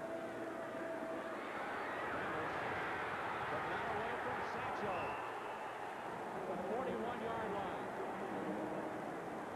Ron Sancho with his 8th sack of the year, and that leads the LSU Tigers. And LSU's getting a good rush from just 4 people. Sometimes they're sending Eric Hill, sometimes Sancho. And this time, Sancho was able to put pressure on Jones, got a hold of that jersey, and just wouldn't let him go. 3rd sack of the game by the Tigers for 21 yards and losses. 5:27 to go in the first half. LSU leads Tulane 14-7. Greenies with a 3rd and 17 at the Tiger 41. Pierce in motion near side. Jones again to throw. He's got time. He wants to go deep for Pierce. Almost had it at the 5-yard line.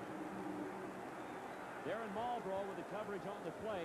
That was a pretty good throw. Very good throw. Pierce had a shot at it, just was not able to bring it in. And the coverage wasn't bad, but Jones laid the ball just in the right spot. It's tough for those linebackers to run with the tailback. So Darren Smith will punt away the football, averaging 38.3 on the year with a long of 52. Jimmy Young standing at the LSU 10 will field it. He's punted 3 times tonight with a long of 49. And he's aiming for the corner. But the angle's going to push it upfield a pretty good ways. He wasn't aiming for that corner. Yeah, they kind of cut it a little bit. 22 yards. No, he missed it.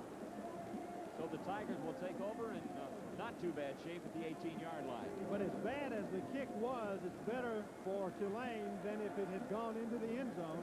LSU starting on the 18 rather than the 20-yard line. LSU leading at 14-7. Harvey Williams accounted for 50 yards of the previous scoring drive in which LSU took it 80 yards to score. Egloff in at fullback. 6'1", 210-pound sophomore. Behind the quarterback, Tommy Hodson. Hodson pitches back. Sammy Martin fights his way across the 20 to about the 21, maybe the 22-yard line. Richard Harvey on the tackle for the Green Wave of Tulane. 4:41 remaining. Still in the first half. And already 21 points on the board.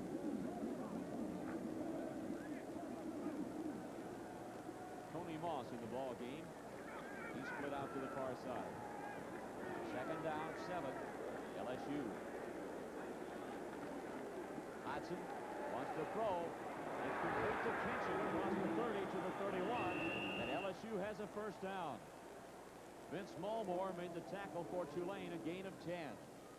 And that's Brian Kinchin's first reception in a mighty long time. First time that he's playing since he was hurt in the Kentucky game, I believe. He finds the open spot in the middle, makes the catch, and pulls away enough for the first down. Tigers at their own 31. Brian Kinchin had that fracture in his leg. Good to see him back. He's a vicious blocker and a fine receiver, and there's a mix-up on the play. The flags are all over the place at the 30-yard line. It appeared that the LSU offensive line moved, but the ball was not snapped, and then the ball was snapped after that and dropped. That's a call. Procedure will back up LSU 5 yards. 3:54 to go in the first half.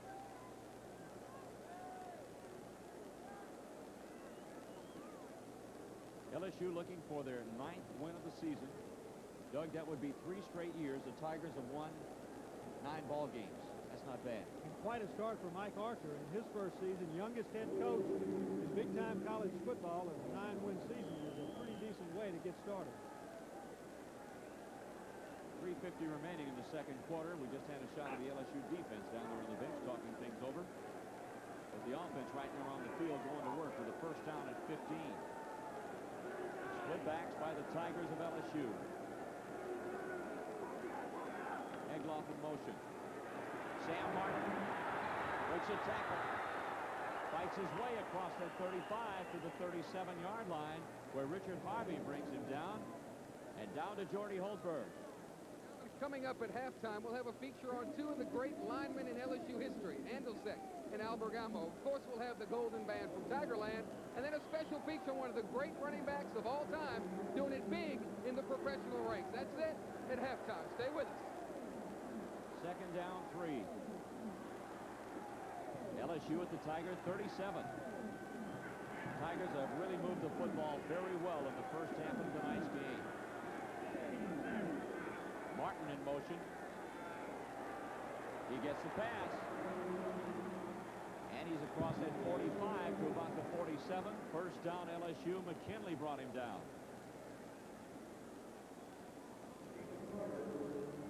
Just about as wide open as you can be out here, and Tommy Hodson threw the ball perfectly to Sammy Martin. There's 2 pretty impressive plays that LSU used to make that first down and 15 into a first down and 10 up near midfield. Well, the Tiger wide receivers had cleared it out. He just kind of falls in underneath and was wide open on the play.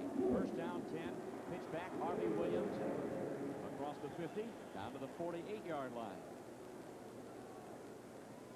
The Tigers have a couple of talented tailbacks. In fact, they have 3, of course, when you bring in Eddie Fuller, and each one adds just a little bit different dimension, Doug, when he's in the ballgame.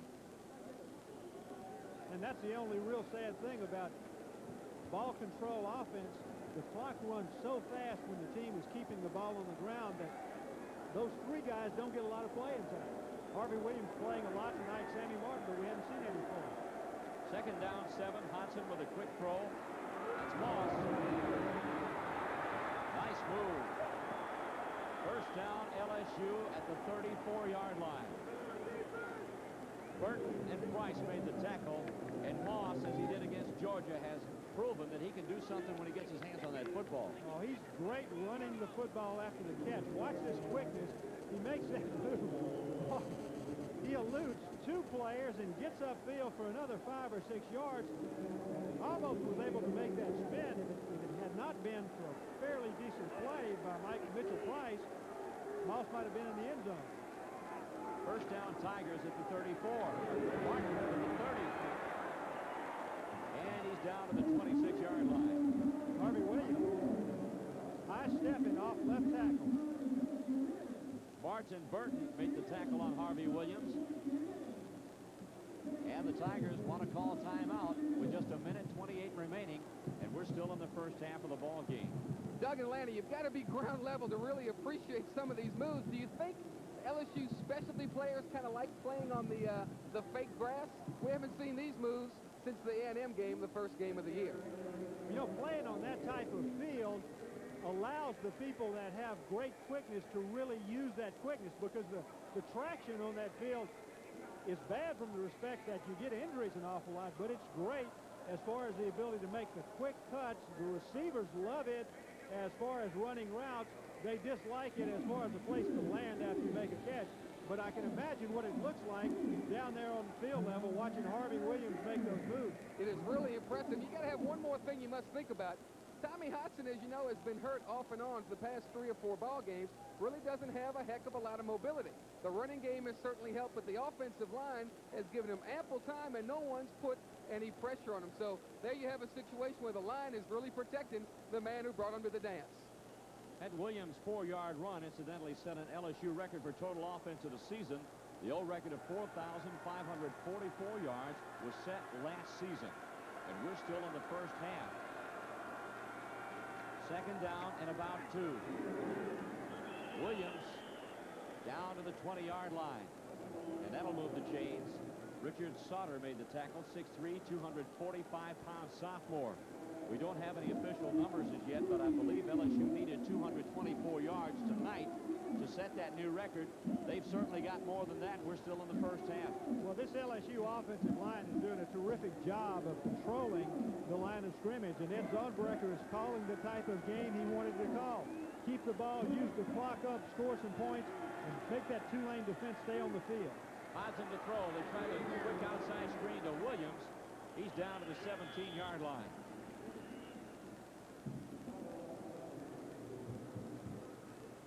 .56 seconds to go.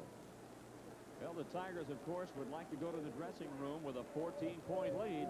Let's see if they can get it in.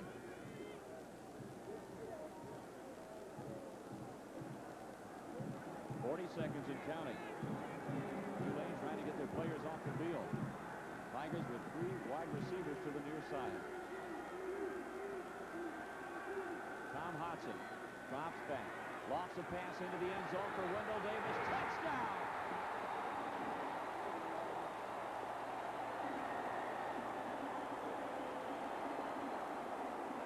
.17 yards and another great throw.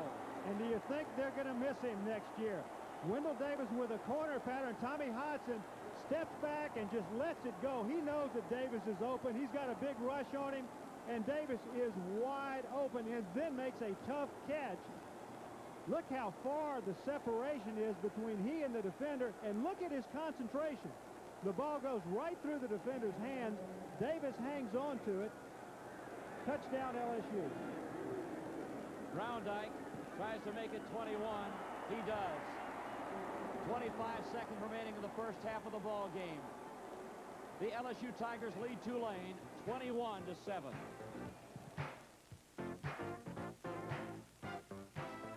Remember the refreshing, great taste of Grandma's freshly squeezed orange juice? Remember. No sugar or additives, just great taste. Remember. Now you can recapture that taste with Klein Peter Farms Dairy 100% pure natural orange juice made from Florida's finest oranges. Remember.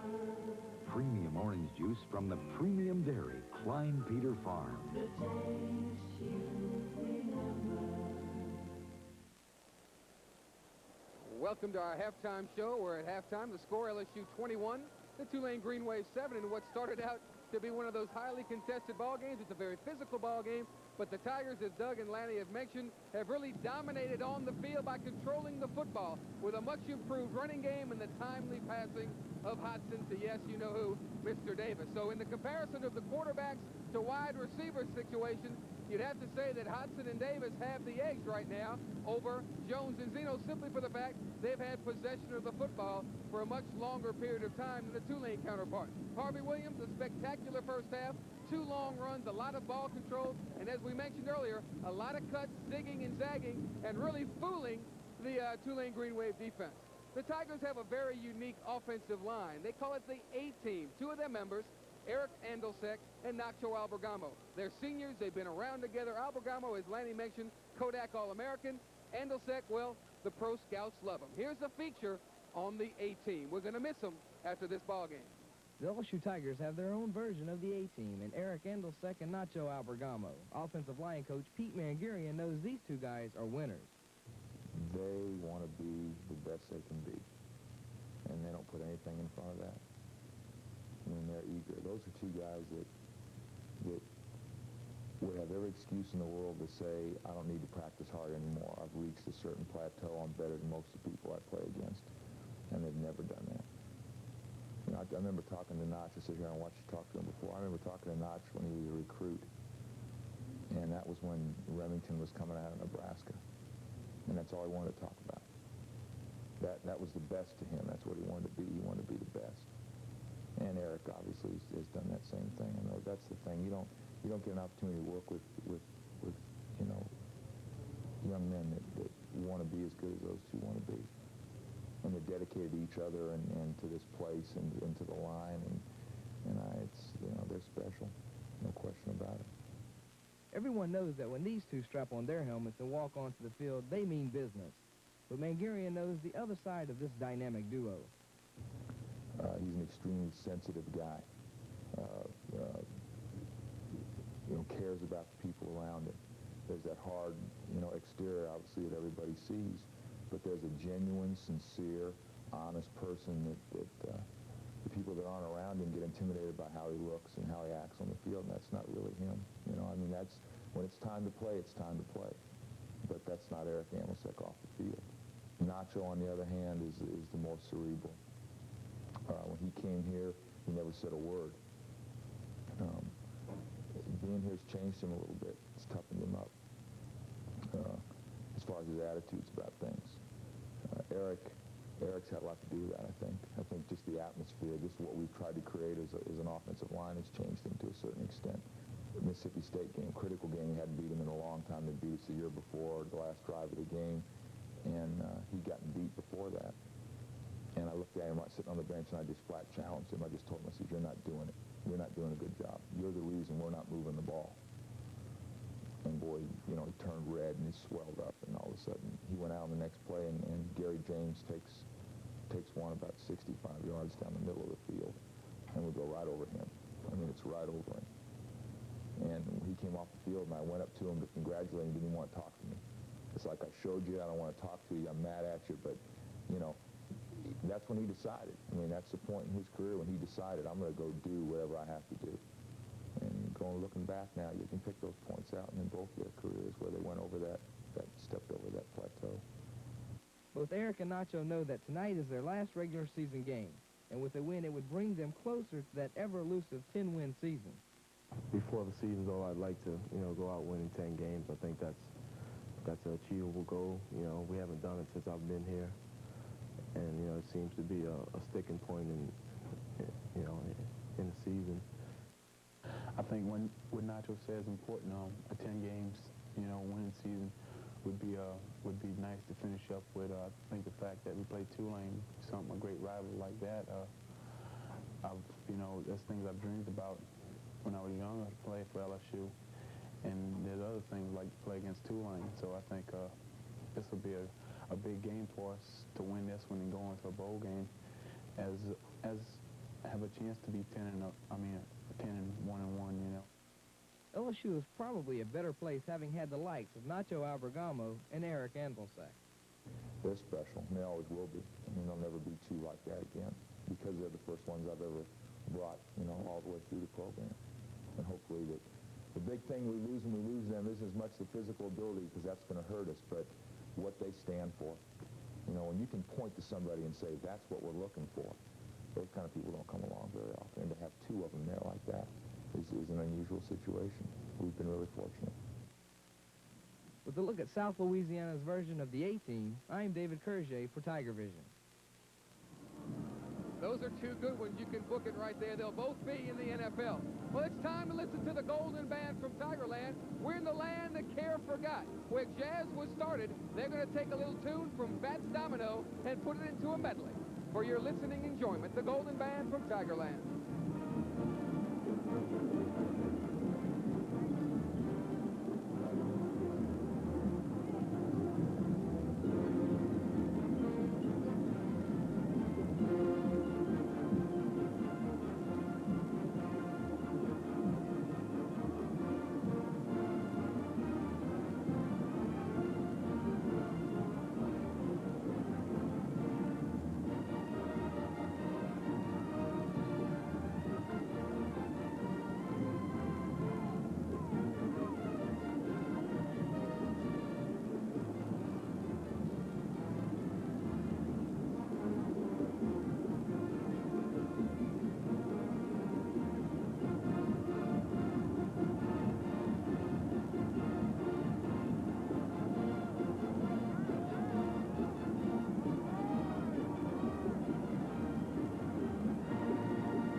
be back with more halftime activities after these messages.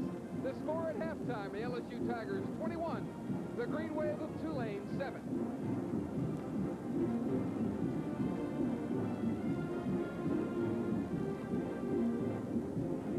Tigra, makers of fine sportswear. By Blue Cross Blue Shield of Louisiana. You can depend on it. And by Maison Blanche Gottschalks, like nobody else.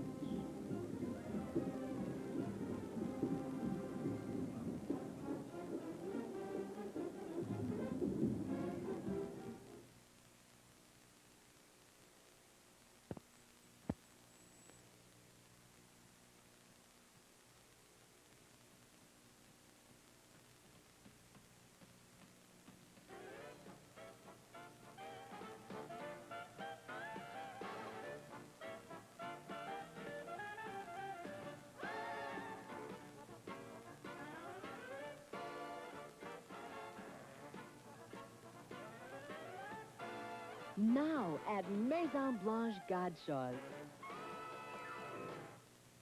Now, you can relive the greatest moments of LSU football with the amazing LSU Tiger Tales. That's right, this action-packed, high-quality one-hour video has it all. From Dietzel's national champions to the age of Arnsparger, the Chinese Bandits to the Dalton James Gang, Billy Cannon's legendary punt return to Bert Jones's last-second heroics. Amazing LSU Tiger Tales brings it all back to life on your VCR. The biggest games, the greatest plays, the legendary players, and more. Join John Ferguson, longtime voice of LSU, on an unforgettable journey through the golden years of LSU football.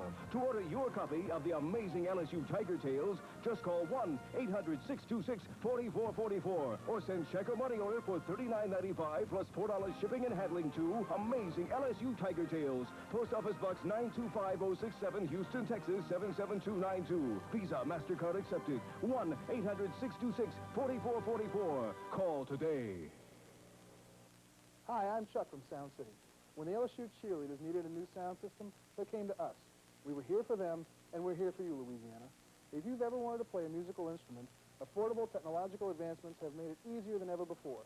Here at Sound City, we have the latest in musical products. Guitars, amplifiers, keyboards, drums, and of course, sound systems.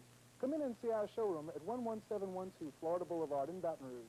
Sound City, with locations in Lafayette, Metairie, and New Orleans. A proud sponsor of LSU athletics is Delta Airlines, with a record of satisfied passengers unequaled by any other airline. At Delta, we love to fly, and it shows. We're back, LSU 21, Tulane 7. Tonight, the stadium is filled. Well, tomorrow is another story. It'll be filled again. The custodians will have to do a lot of work. They have to clean up all the cups because professional football is back. The Saints meet the New York Giants in a game where the blackout has been lifted. They sold out before the temporary Thursday when you had to have it. The blackout's out. That means everybody in New Orleans and around the state will be able to see the Saints, who are 6-3, one game behind the San Francisco 49ers in a quest for a National Conference West crown and possibly a playoff berth for the first time ever and a winning season for the first time ever. We had a chance to talk to the head coach, Jim Mora, and also one of the Tigers that really has done a number for the Saints this year. You remember him, his number was 21 for the LSU Tigers. He was part of the Hilliard-James game. Well, Dalton Hilliard has lived up to all his press clippings that he had as a Tiger. No sophomore jinx in the NFL. He is come of age. He was NFC Player of the Week for the offense against the Los Angeles Rams, and he backed that up with another impressive performance last week. This week against the Super Bowl champion New York Giants, who've had a tough time, he'll have a chance to run against Banks, LT, and the like. We had a chance to send Lanny James down to the Saints training camp to talk to Jim Mora and number 21 for the LSU Tigers, now starring for the Saints, Dalton Hilliard. Well, people in Louisiana have been pretty excited about the LSU Tigers. They're having a great season. They're pretty worked up down in New Orleans about Tulane at 6-4 right now with a chance to have their first winning season since 1981. But they're really excited about the pro team, the New Orleans Saints, 6-3 right now, on the verge of their first winning season ever, and of course a chance at the playoffs Coach Jim Mora right here, the architect of the Saints' success. And, Coach, what about it? You pretty happy with the way things are going right now? Yeah, I'm very happy with the way things are going. We've had 3 real good wins in a row on the road and against division opponents, and we've got 6 tough games left, starting with the game Sunday against the Giants, which is going to be maybe our biggest challenge of the year. This ball club, people have been talking about the playoffs. You say until we're there, we're not a playoff team. It takes a lot to please you. You have high standards. But this ball club, Jim, your personality starting to rub off now. They don't get too high after a win, too low after a loss. That's the way it has to be successful, isn't it? I think so. I think consistency, stability, those kind of things are what you need to have to be a winner in this league. And they get excited right after a win. And, you know, things were pretty exciting have been in our locker room the last few weeks after wins, and that's the way it ought to be. And yet, I think come Monday and we start preparing for the next opponent, they get their feet back down on the ground and start getting ready for them and realize that history is history. The last game is over with, and we got to get ready for the next one, and that's what it takes, win or lose. You know, the LSU connection, you've had a lot of great players down through the years for the Saints from LSU, and a couple right now. Talk a little bit about Dalton Hilliard. Well, Dalton's just had a fantastic year for us, you know, and we saw this in training camp. We saw that he was ready to have a great year for us, and we just felt like a few weeks ago that we needed to get him in the game more. And, you know, we've got 2 fine running backs in Dalton and Reuben, and they're both playing a lot now and complimenting each other and doing a good job. But I'll tell you, the game that Dalton played against the Rams here a few weeks ago was as good a game as I've ever seen. Well, Dalton, it was a great game for you. And it had to hurt you last year, taking a back seat to Reuben Mays, but he had such a great season. But there's such a compliment there now at tailback. And I know it's a great feeling for you to be such a part of this team right now. It's a great feeling right now. The idea that me and Reuben, 2 backs in the same idea offense, I think it's good because the idea we can learn from each other and just carry on to the momentum of the team that we come in and trying to do our very best. You still keep an eye on the LSU Tigers having a pretty good season. Of course, I got to feel excited about the team. I understand the feeling that they're having right now because my 3 years at LSU and losing a close game and not being an SEC champion. So I understand how they feel right now. You guys feel like you got a chance to make the playoffs. You still got a lot of work left, but it's really off to a great start. It's off to a really exciting start. The idea that, especially in the locker room, after the San Francisco win, you could feel that college atmosphere, guys hugging each other, really excited about a big win, and that's what I'm accustomed to. I'm accustomed to winning and having a good time, and that's what it's all about. Good luck the rest of the way. Thank you. Coach, you got another LSU guy that's played pretty well for you, Eric Martin. Eric has played exceptionally well for us this year, and I look for him to continue to play well. He's had a good week of practice. He seems to be improving every week, and he's very capable of making big plays for us. I felt like last week was a big win for you in many ways.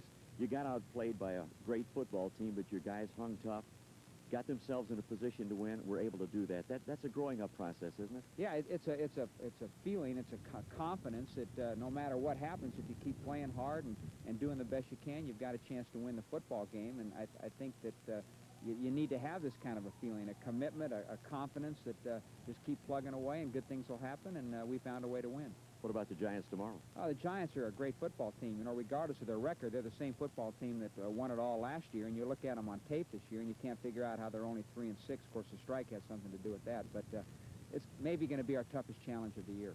Good luck in the ball game. Keep up the good work. Thank you very much. All right. Thanks, Jim. Appreciate it. Good job.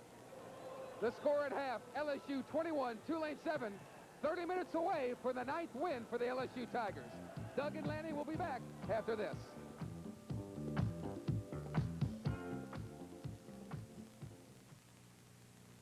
Group health plans are like parachutes. They may look alike, but when it's time to use one, only the best is good enough. That's the Ochsner Health Plan. You'll have your own conveniently located Ochsner physician to deliver your family's routine medical care and to arrange for you to see the right Ochsner specialist when needed, with no hassles, no bills or claim forms, and usually nothing for you to pay. Ochsner Health Plan, from a healthcare system like no other in the world.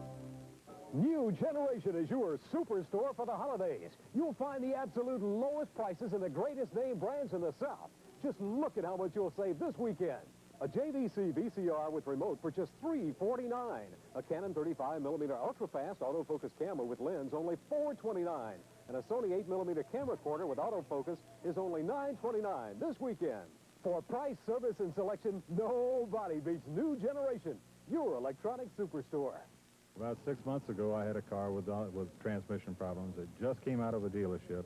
Rather than taking it back to them, I brought it here to Cotman. Mr. Sharma checked it and found out it was just low on fluid. He added a couple of quarts of fluid, didn't charge me a dime for the fluid or the work. The transmission's working fine. I brought my Mercedes in to be checked. It was slipping, and they checked it and adjusted it and didn't charge me anything. Cotman Transmission. 2 locations in Baton Rouge, Florida Boulevard and Airline Highway. Before a packed house at the Superdome in New Orleans, the second half just about to get underway. LSU leads it 21-7. Ron Lewis to kick it off. Pierce at the 4. To the 20.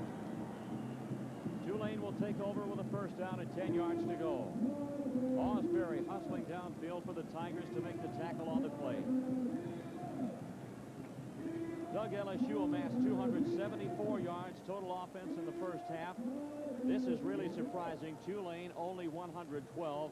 They have averaged almost 420 yards a game. That's quite a job the Tiger defense did. Oh, they did a magnificent job. Tulane had the ball in great field position at near midfield 2 separate times, and they had to take it 3 plays and punt, and that really has been the key to the first half. Jones. Zeno.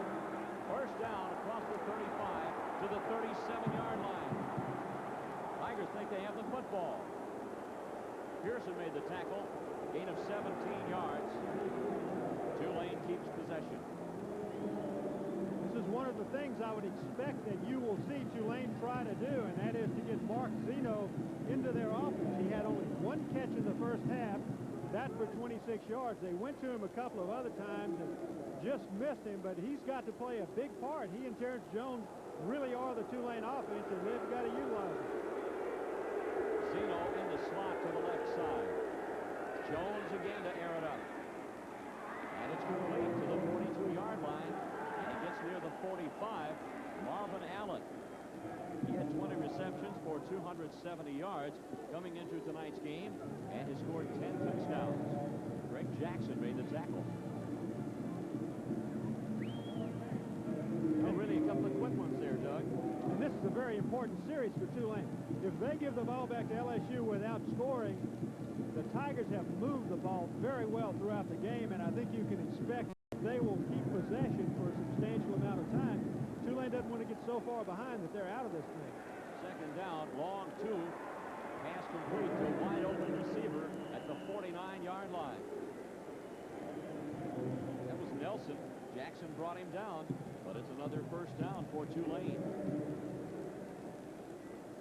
We seeing anything different right now in the way they're attacking the LSU defense here to start the second half? Well, Tulane normally in the first half on the first down plays was trying to throw the 20 and 25-yard patterns. Here they are going to the short patterns. They hit Zeno on a short one. They hit Maurice Nelson there on a short one. Allen on the previous play. I think that may be what they decide to go to, the underneath type patterns in the option game. Jones on the option. He keeps. He's down to the 41-yard line. Eric Hill brought him down. A dangerous runner. Quite an athlete, Terrence Jones. Pass for 2,235 yards coming into tonight's ball game. That looked like the Halloween game we did about 3 weeks ago. Those fans in the stands all painted up.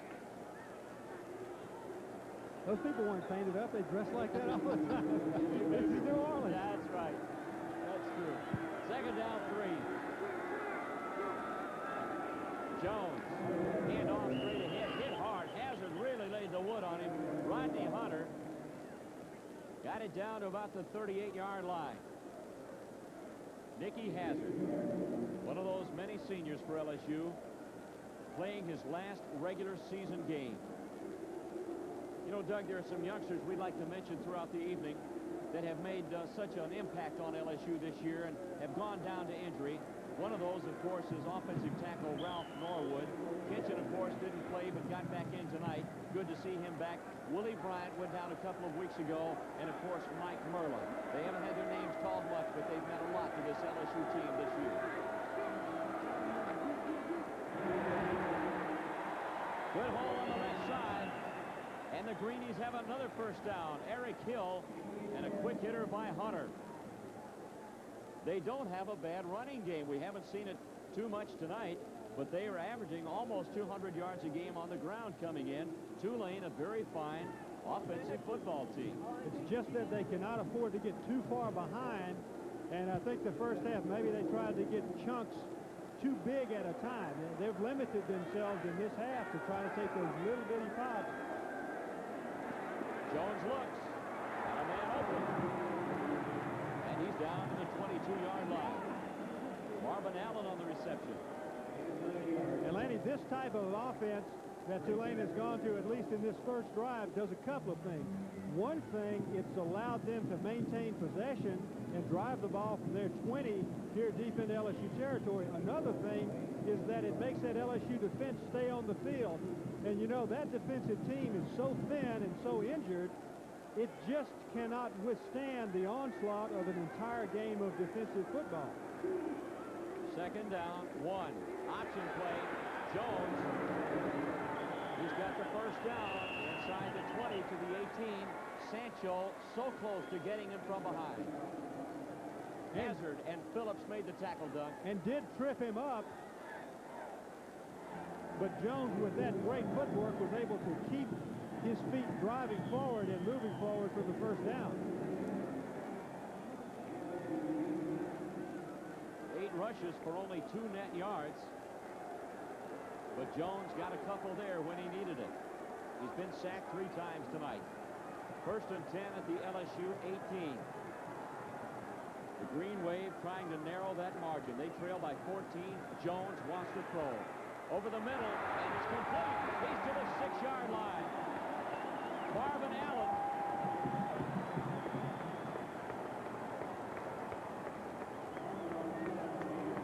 And Terrence Jones with a good strike to Marvin Allen over the middle.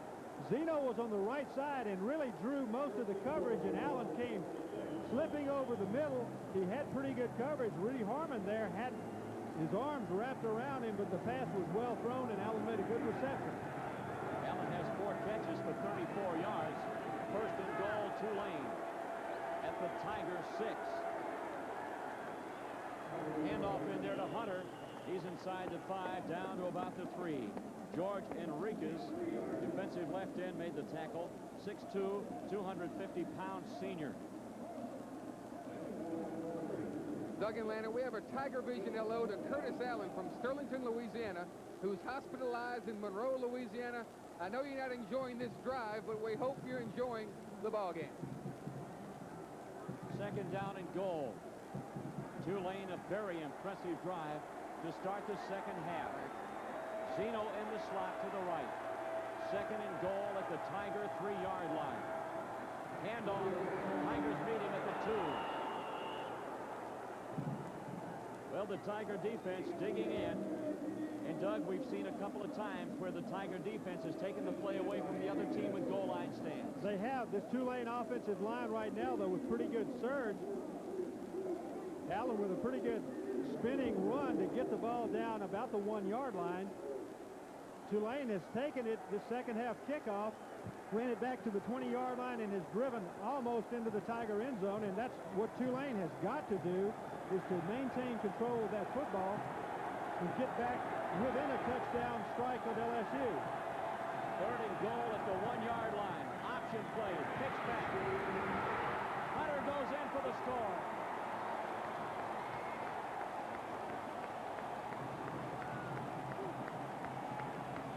Jones ran it to perfection. And this is the option pitch to Rodney Hunter. Tulane ran it to the split side where they had only the tackle. Ron Sancho comes out and he takes Jones and tries to get out there to help on Hunter. Chris Carrier, with the injuries that he has, he's got a hurt shoulder, he's got a hurt back, he's got a hip pointer. He just is not able to play full speed and doing the best he can, but he was not able to keep Hunter out of the end zone. Pierce with a good block. Wiggins, extra point conversion is good. So with 8:51 to go in the third quarter, it's timeout on the field with a score, LSU 21, Tulane 14. your headquarters for Michelin tires. Our specialist will help you choose a Michelin to fit your driving style. All Michelin tires are engineered to boost the performance, safety, and handling of your car. There's a Michelin design for your truck, passenger, or import vehicle. Plus, we offer interest-free financing. Michelin, because so much is riding on your tires. At our Car Care Center, Baton Rouge. Season tickets for LSU swimming are now on sale in the athletic ticket office in the Assembly Center. A family of 5 can purchase a season pass for only $25. The Tigers will be hosting a dual meet with Rice on November 6th in the LSU Natatorium at 6 p.m. Make your plans now to attending. Just like that, gentlemen, we have ourselves a ball game. Very impressive 80-yard drive by Tulane has cut the margin to 7. Wiggins' kick. It's a short one. Taken at the 15. Sammy Martin to the 27. Crozier made the tackle, number 35 for the Green Wave of Tulane. So let's see what LSU can do on their first possession of the second half. Doug, Tulane changed their strategy a little bit. They were throwing the moderately deep passes early. That entire drive, short passes, mostly underneath. Well, they were unsuccessful. As you mentioned, statistically, they just were not able to control the ball or complete those passes, and that took Mark Zeno out of their passing game. They've got to get their passing game back on track, and one way to do it is with the short pass. Tom Hodson. Pitch back, Williams. To the 35, the Tiger 36-yard line. Good run. And Williams with an outstanding first half. 102 yards rushing on 11 carries with a long gain of 33. Burton brought him down, but not before Williams picks up 8. That'll make it 2nd down and 2 for the LSU Tigers. Just shy of the LSU 36-yard line. 8:19 to go in the third quarter. LSU up 21-14. But Tulane very impressive in their last scoring drive. Tom Hodson hands off to the lone running back, Victor Jones. He goes for the first down to the 40-yard line, maybe the 41. Lonnie March brought him down, sophomore defensive end out of New Orleans. So the Tigers pick up a first down in their first offensive series in the second half. They were successful, Doug, in running the football in the first half, keeping the ball away from Tulane, even though the possession time just about even. First down and 10. Just shy of the Tiger 41-yard line. Tom Hodson wants to throw. Looks downfield. Kitchens got it at the 38-yard line. Lenzo Burton. Well, that brings back the Brian Ketchen of old. They've really missed him at tight end. He's a great receiver. Look at this catch, Doug. It sure does, and this is that spread-out offense. They go to a slot where they've got people single covering everyone. Brian Ketchen was open in that gap, and Hodson just dumped the ball in there. They had Raji McGee on the outside to that side, streaking downfield. Harvey Williams on the left side, and Brian Ketchen was the open receiver with a good catch. Tigers with a first down at the 38-yard line. Hodson directing traffic. Tigers in the eye. Pitch back. Harvey Williams spins to the 37. That's all. Good tackle by Richard Sauter. 6'3", 245-pound sophomore out of Pensacola, Florida, for the Green Wave of Tulane. And these two drives, the first two drives of the second half, really have been well run by the teams and well called by the coaching staff.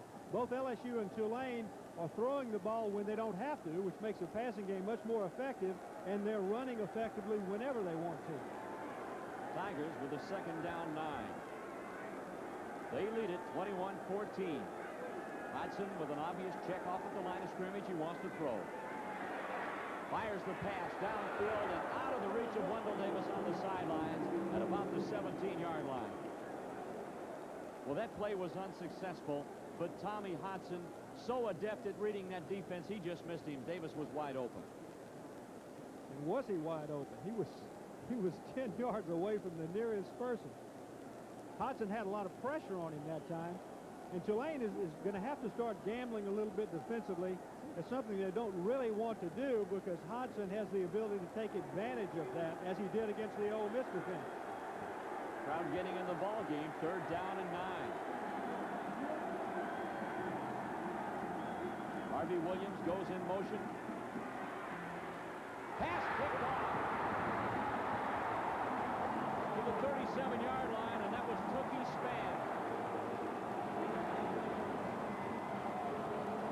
Tom Hodgson dug through it right to him. I don't know if he saw him, but he was right in the line of fire. And that's a big play. Tulane came up as if they were going to blitz. Tommy Hodgson went back to throw it, and Tulane, of course, dropped into deep coverage. I just don't think that he saw Tookie Spann. Tookie Spann is the baseball player for Tulane, and he's also an excellent football player. Pass was intended for Wendell Davis, and the Tulane Green Wave high as a kite right now. After that scoring drive and the stopping of LSU, after it appeared the Tigers were on the move, Jones to throw. Incomplete. In the hands of Maurice Nelson. Couldn't hold it. 6:15 to go in the 3rd quarter. And Doug, I think this is what Coach Mike Archer might have been a little bit worried about, is let Tulane stay in the ball game and get that emotional tide, and they seem to be riding it right now. They sure are. Tulane helped LSU on that play because Nelson was wide open. The pass was thrown slightly high, but not so high that Nelson couldn't have carried it, brought it in, and picked up probably a 1st down. Tulane with a 2nd down and 10. Jones again to throw. Fires the pass, and it's complete to the 40, to the 45, to the 46-yard line. Mike Mays makes the tackle on James Toney, but it's very, very close to a Tulane 1st down. And Tulane also realized that Nelson was open the previous play, and so they came right back with it, this time to James Toney. And he is open. Mark Zeno, you saw, cleared out behind Mike Mays having to make the tackle, and they're bringing out the sticks for a measurement, but that play has got to be covered by LSU, and if they do try to cover it short, it's going to leave Mark Zeno open in that 15 to 20-yard area. A little bit short. Terrence Jones, 13 out of 18 for 152 yards tonight. He's thrown for 17 touchdowns coming into tonight's game, and of course he is rewriting every record book that Tulane has, and he's just a junior.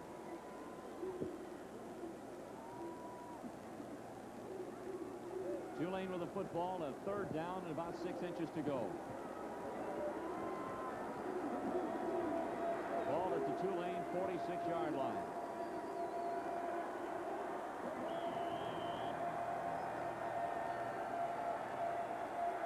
Nose guard Darrell Phillips right there on the center. Diving in for the 1st down is Rodney Hunter out of Miami, Florida, 5'8", 194-pound junior.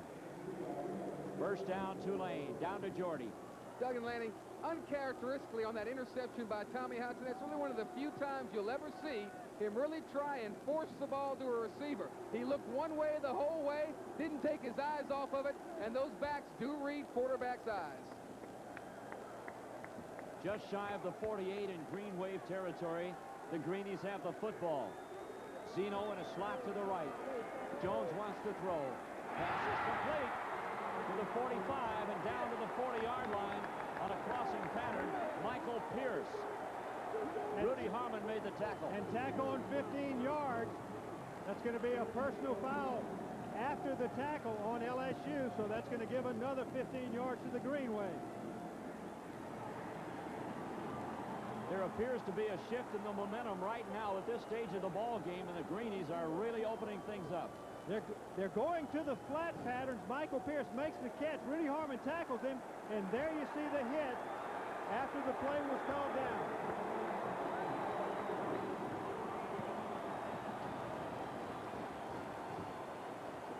So the Green Wave with their 2nd threat of the 2nd half. The first time they took it 80 yards to score and cut the margin to 21 to 14. And Lenny, you know, it's interesting when you talk to offensive coaches, one of the things they'll tell you is they try to keep a lot of plays under wraps in the first half. They figure if they can stay in the ball game into the 2nd half, the opposing team doesn't have time to make those halftime adjustments, and that's what Tulane's doing. Jones to throw, and it's complete to Nelson at the 21-yard line, and Eric Hill is there to make the tackle for LSU. And a short gain of about 3 yards on the play. Terrence Jones, a junior out of Fletcher. And there we see Hodson warming up with Mickey Guidry. Tulane with a 2nd down and 7 yards to go. Here's a handoff straight ahead to Adams into the ball game, and he's down inside the 20 to about the Tiger 18, where Tommy Clapp hauls him to the ground. 6'4", 265-pound senior out of Gretna, along with inside linebacker Darren Marlborough out of Metairie, Louisiana. Tulane is going out into the flat with those short passes. In that previous play, Eric Hill was out there to make the tackle on Nelson, but when those linebackers have to start going out there to make the tackles in the flat and to cover receivers in the flat, Tulane runs back inside on the traps, and they're just going back and forth and back and forth. Jones wants to throw, going for the touchdown, and he's got it to Zeno. 18 yards. That was just a quick look-in pattern to Zeno, and Jones was on the money. And Zeno's been lining up inside all night. Here you see, he plays really the role of the tight end, and look how open he was behind the 2 linebackers in front of the 2 safeties. Look how wide open he is right there. And a perfect strike from Jones to Zeno. Zeno, 3 catches for 61 yards and a touchdown. Wiggins to try to tie it up. We've got a tie ball game. 3:46 to go in the 3rd quarter. It's timeout on the field with a score: LSU 21, Tulane 21. You've just smashed through the $10,000 price barrier. For the entire month of November, your Southern City Ford dealers are smashing new car prices. Every new car and truck in our inventory with this window sticker is priced under $10,000.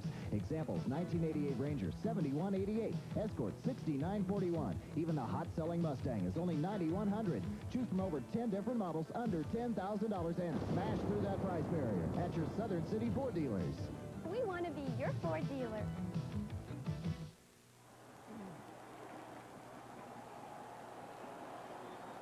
What an abrupt turnaround in this ball game. Tulane has stormed back to tie it up at 21 in the 3rd quarter. 3:46 to go. The Tigers right now need to do something, Doug Morrow, to stem the tide. And this Tulane offense is a tremendous expansion over the Tulane offense we saw in the first half, and the confidence and execution is much greater also. Harvey Williams picks it up. Returns it to the 31-yard line. Crozier made the tackle.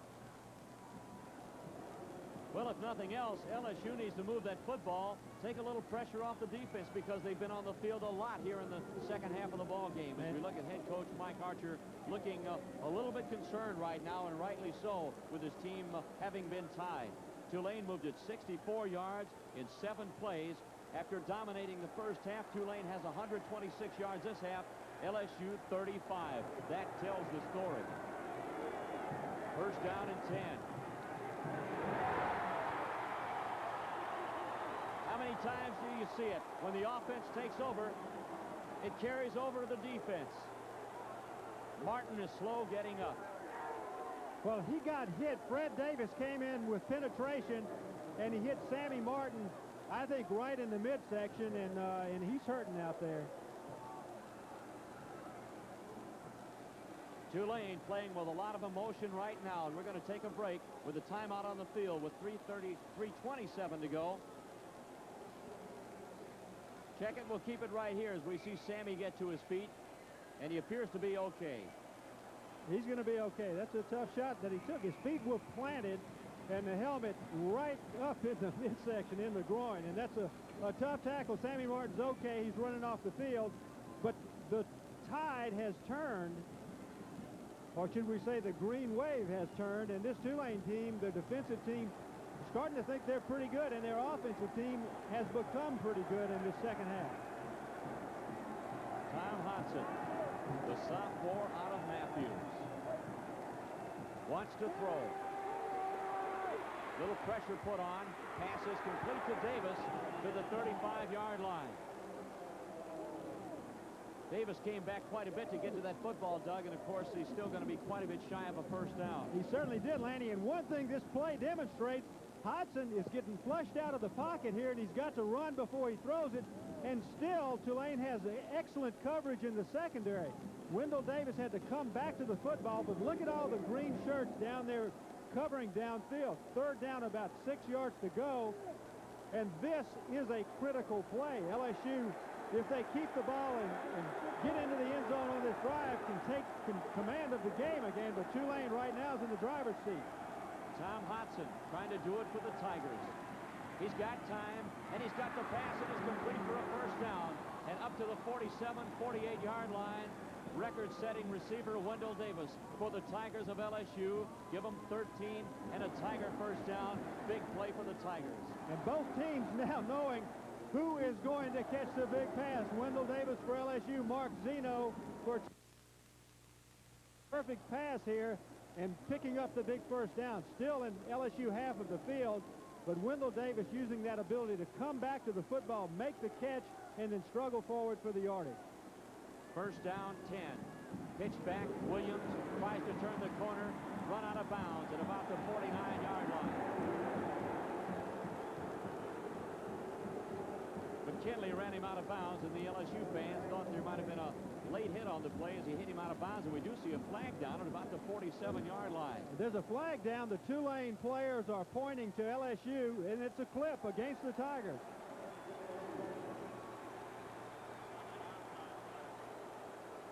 Well, that'll back up the Tigers of LSU. 1:58 to go in the third quarter.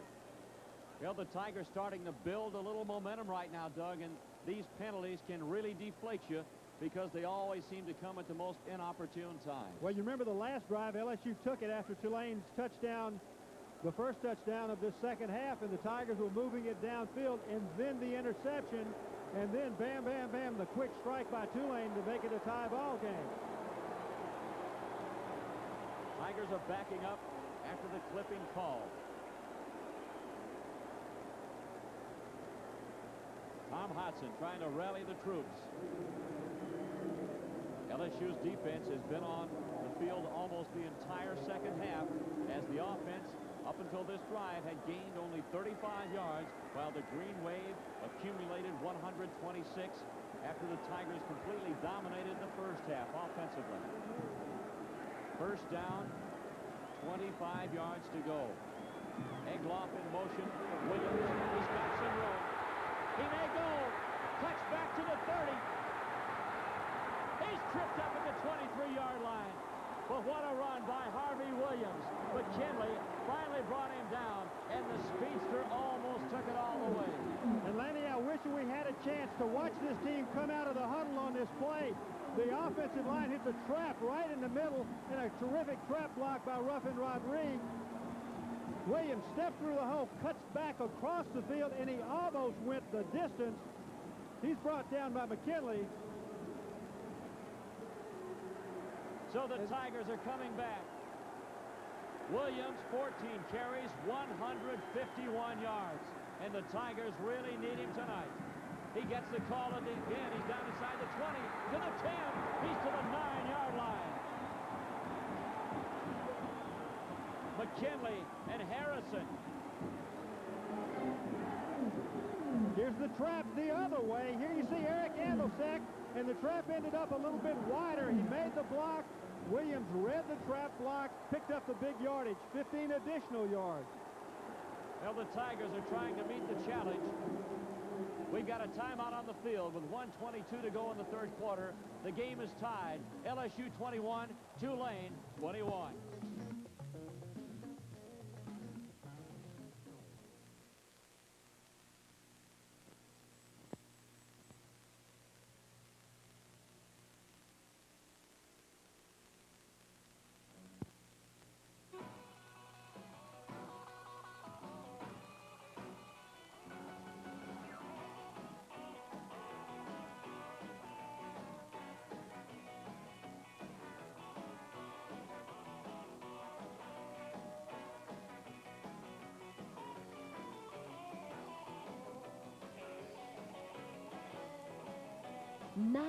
at Maison Blanche Godshaw's.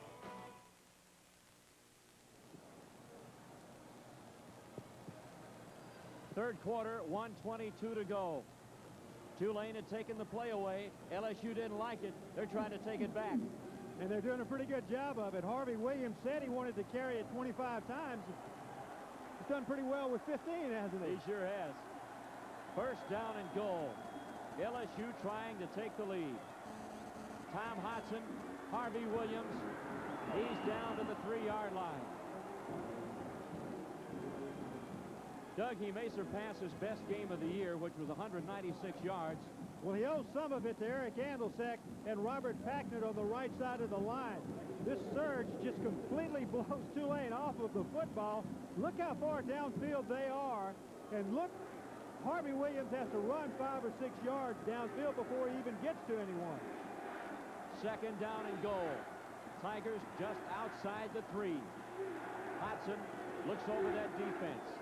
McGee comes in motion. Handoff, Jones. He's to the 1-yard line. 35 seconds to go in the third quarter. We'll have time for about one more play before the quarter comes to an end. Marks made the tackle. Very important drive for the Tigers of LSU. There you see the nose of that football. Inside the 1-yard line. Third down and goal. 13 seconds to go. Third quarter. Hodson has the Tigers in the eye. Hodson to Williams over the top. Touchdown.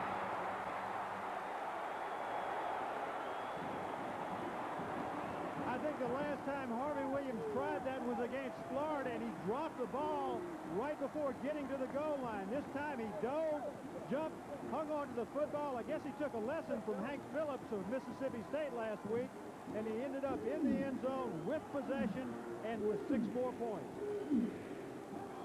This is absolutely the best we have seen Harvey Williams run all year. He has really been tremendous, and right now he's the difference for LSU.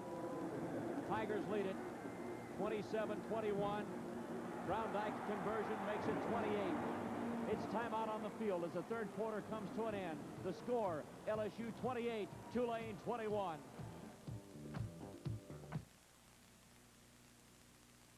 Wondering where LSU t-shirt or sweatshirt look no further than the Tiger Gift Center located at Gate 5 of Tiger Stadium. The Tiger Gift Center has all types of gifts and souvenirs for Tiger fans of all ages. They carry all the necessities for game day. Even though it never rains in Tiger Stadium, you can still get a colorful Tiger umbrella at the Tiger Gift Center. Pick up your copy of the Gift Center catalog at Gate 5 or call 504-388-6974. Doug, Lanny, I guess all you could say about that drive was nothing but clutch. Well, that's for sure, Jordy. You know, Doug, I'll tell you what, it may turn out to be one of the big drives of the ball game. It's far from being over, but Tulane had taken the play away, and LSU answered. And I think there's a lot of pride involved in that particular drive because LSU, if they had failed, Tulane was really riding a crest, and they could have been 2 or 3 touchdowns down before they knew what hit them. But the Tigers answered, and they answered with a big drive of their own. And this is one of those games that seesaws back and forth, and it literally is seesawing. Ron Lewis to the 20, to the 25, the 30, the 32-yard line. Eric Dickerson on the play. There's a name for you, but I imagine no relation. But certainly he's not the same one. I know he's traded teams, but I don't think the Grady's got him. So Tulane will take over at their own 34-yard line as we move into the 4th and final period of play. And this game has finally developed into the game that a lot of people thought it would be. Just a very exciting offensive show, and it's far from being over. Jones wants to throw. Scansino. First down at the LSU 44-yard line. Carrier and Gidry combined, but not before they pick up big yardage, 23, and a first down. Look at Harvey Williams. 17 rushes, 172 yards, 2 touchdowns. That's better than 10 yards a carry. What a night. Tulane with a first down inside the LSU 44. Both of these teams living up to their billing offensively. Here's the option play. Nice move by Jones. Now that time he faked the pitch, made the little move to the inside, and turned it into another good gain and another Tulane first down. And you'll get to see it from ground level. This is what it looks like to the quarterback trying to defend it. Jones comes down the line. Ron Sancho bites on the outside fake, and then Jones cuts back inside, picks up the first down, holds onto the football, and his head down to the ground, 31-yard line. Big play for the Greenies. He may be a quarterback, but he's a halfback when he runs with that football. Jones again to throw. Sancho is there to nail him. Great defensive play by the left side linebacker Ron Sancho, 6'3", 225, a junior. Ron Sancho kept his ground that time. Excellent coverage downfield by the secondary, and Jones thought he saw a gap here, saw that there was coverage, spun around, and Sancho was right there waiting for it. 4 sacks on Jones tonight for 26 yards. Second down, 15. Green wave again in LSU territory, trailing by 7. Jones tripped up. Fine play by Clint James, the defensive right end. Jones is quick, but that time not quite quick enough.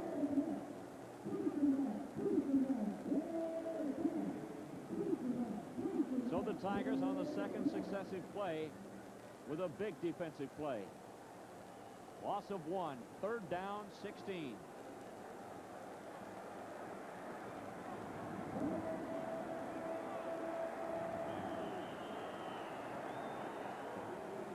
And the Greenies want to call timeout with 12:54 to go in the ball game. It's timeout on the field with a score, LSU 28, the Green Wave of Tulane 21. Used to be, if you weren't part of a group, finding affordable health insurance was a nightmare. But now, Blue Cross Blue Shield of Louisiana introduces the affordable Value Plus plan in the nick of time.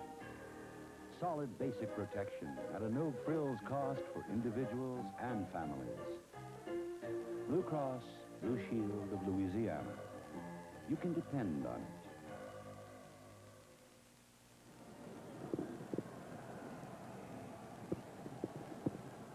12:54 to go in the ball game. Doug, if you like offensive football, boy, we are seeing it tonight, and things kind of turned around in the third quarter. Tulane dominated for a while, but the Tigers came back to answer that charge. And this is the play of the game. Remember, LSU had the big 1st and 25 when Harvey Williams ripped off about a 40-yard run to turn the tide. And here, with third down about 16, Tulane can do likewise. Jones to throw, drops the football, picks it up, and gets down to the 32-yard line. Good rush by Tommy Clapp on the play, and that one was almost disastrous for Tulane. And it appears as though the Greenies are going to go for 3. Kicking unit goes onto the field. Let's look at it again. And Jones comes back. Now, he sees a big gap that he thinks he can take advantage of, but he drops the football. Is able to pick it up. He still has some open field there, but then slips down. Sancho and Marlboro are going to come up and make the tackle, but he could have picked up another 5 yards or so. Wiggins with almost a 50-yarder. He's got the range. It's good. So the Greenies get a little closer. 12:09 to go. LSU 28, Tulane 24.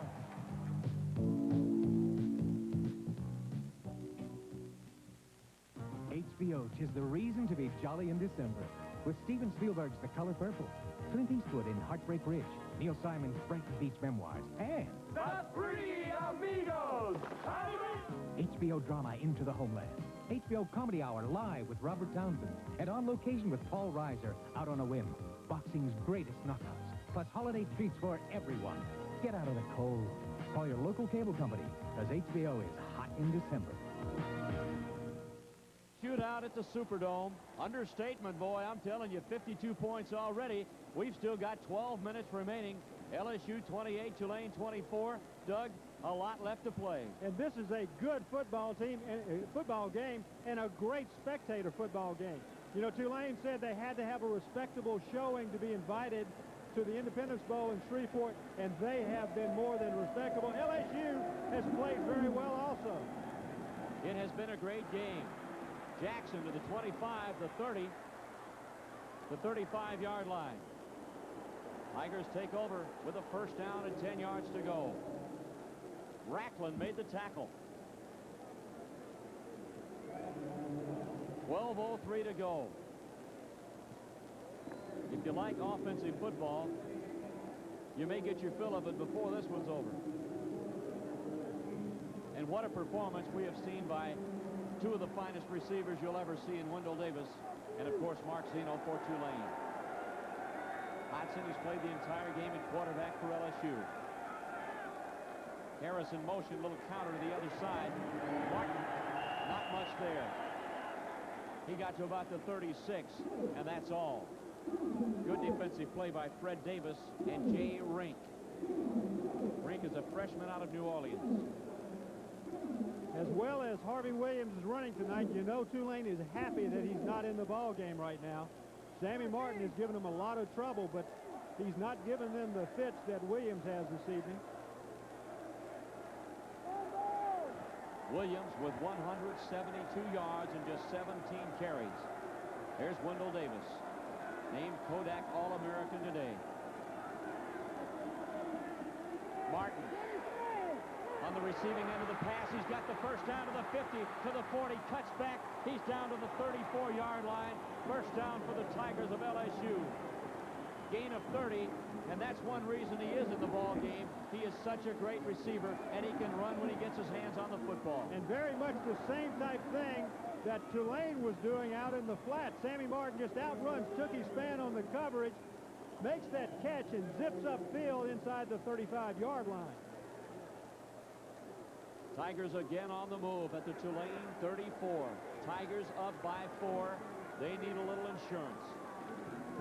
Pitch out, Martin. He's to the 33, where Davis slams him to the ground with help from Leroy Brown, the nose guard. 6'3", 240-pound freshman out of Shreveport. Inside of 11 minutes to go in the game, 10:41. LSU holding on to a 4-point lead. And Lanny, you know these outside receivers are very valuable in running patterns, catching the ball and scoring, but they're also valuable in clearing out areas.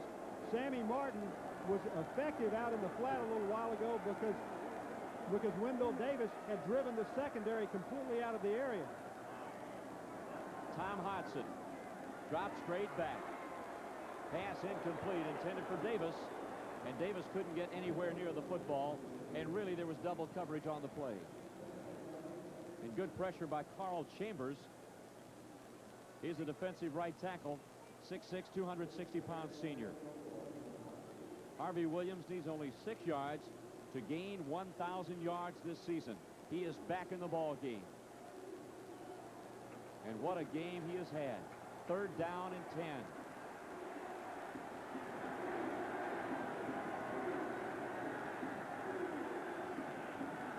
Williams on a wing to the right side. Hodson wants to throw. Directs traffic, and it's complete. And that was Harvey Williams out of the backfield. Mike Riley brought him down. He picked up more than 6, but he didn't do it running the ball that time. He goes down to make this reception. Now you got Wendell Davis and Harvey Williams on the same side to try to cover, and with the speed that Williams has, that secondary's got to get deeper. He ran an excellent pattern. He found the soft area and slid to the outside, and Hodson nailed him with the first down pass. First down, LSU at the Tulane 22. Tigers holding tenaciously to a 4-point lead. They want to get a little more. Sammy Martin down inside that 25, got back to about the line of scrimmage, and that's all. Left side linebacker Richard Harvey out of Gautier, Mississippi made the tackle. A 6'2", 223-pound junior. There's a look at Wendell Davis. What a career he has had. We talked about him last week when he broke that record, and such a great young man. Quiet, unassuming, and I imagine we'll see him playing on Sunday starting next year. Second down and 10. Hodson with a check on. Throws the pass incomplete. Just threw it out of bounds. And it looks like procedure is going to be the call against the Tigers of LSU. And it may be a break for LSU because the procedure call probably will be an automatic 5-yard penalty. Well, they may not have gotten that play off in time, but let's wait and see. They're talking to the defensive captain for the Tulane Greenies, Richard Harvey of the Green Wave, 6'2", 223-pound junior linebacker. 8:54 to go. Well, that's a 7th penalty against the Tigers of LSU for 76 yards. Green Waves, this is an unusual number, only 1 penalty tonight for just 5 yards. If you look at Green Wave coach Mac Brown. Well, he's got an offensive mind, and it certainly shows in the quality and the character of his football team. Second down, 15.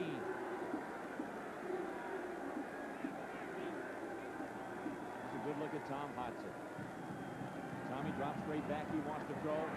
It's caught. That's Harvey Williams, and that was a good catch and a pretty good throw. That's down inside the 10, rather the 15-yard line. Let's see where they mark it. Tigers needed to go to the 12 to get the first down. And here you see exceptional hands that Harvey Williams has. He's got such great speed, and he comes out of this break, makes the catch with his hands, gets down inbounds, picks up right close to the first down markers, but the penalty was a break for LSU a moment ago because it cost them 5 yards, but they got the second down back. 3rd and about 1. High formation, McGee in motion, right side. Harvey Williams gets the call inside the 10. He dials down to the 5, and he's hurt on the play. He was hurt. I don't know if it was his knee. He went to make a cut, and it looked like it buckled on him. I believe we've got a replay, and let's see if we can pick it up, and we hope it's not a knee injury. And that's one of the bad things about this turf. He takes the ball, he makes the cut, and he's going to start to make a cut here, and then you see he just leapt, his knee buckled up underneath him, and it was apparent that something gave right there. That's the type of injury that Jamel Holloway from Oklahoma had. He broke the 1,000 yards, but he certainly didn't want to sustain an injury on that run. Well, that's a shame that remember that as an injury carry, because it got him over the 1,000-yard mark. And trainer down there checking on him, and hopefully it's not too serious. You know, the danger of that stuff is when you get those cleats sunk into it, you're literally implanted there. He's on his feet, and hopefully he's not hurt too badly. Probably the best game of his career tonight. He has done it in more ways than one. 18 rushes for 179 yards and 2 touchdowns. He appeared to not be hit at all on the play. He's also caught 3 passes tonight for 32 yards in the game. One more time. Let's see what happened on the play. Let's see if we can get a good look at it. And he takes the handoff. He finds the hole off the left side. He gets through there. He lands. And then he's going to start to make a cut here. He plants on the left. Hard to tell there, Lanny, but he immediately grabbed that knee. And he's having to be helped off the field. He was in some pain. He may have just kind of jammed it. You didn't see the leg give too much to the side, and that's a good sign. Hopefully he's okay. But that's not a good sign right there. Anytime you need folks to help you off the field.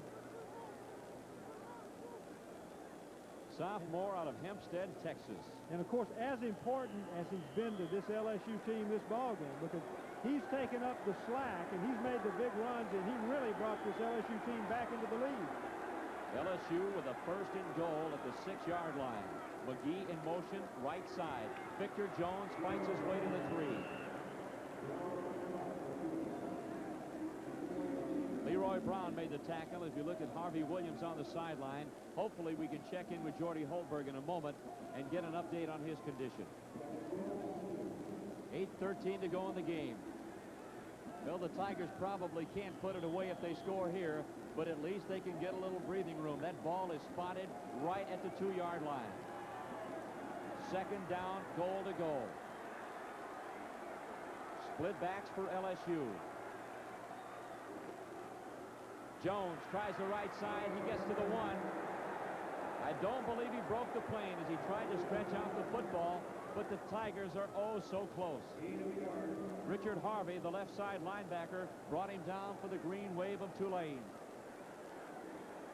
Third and goal, and there you see it about a foot shy. And it looked like he thought he got into the end zone. He held the ball out as he was falling. The official apparently felt that his knee had touched before he got the ball over the plane of the goal line. Third down and goal at the 1-foot line. Tom Hodson.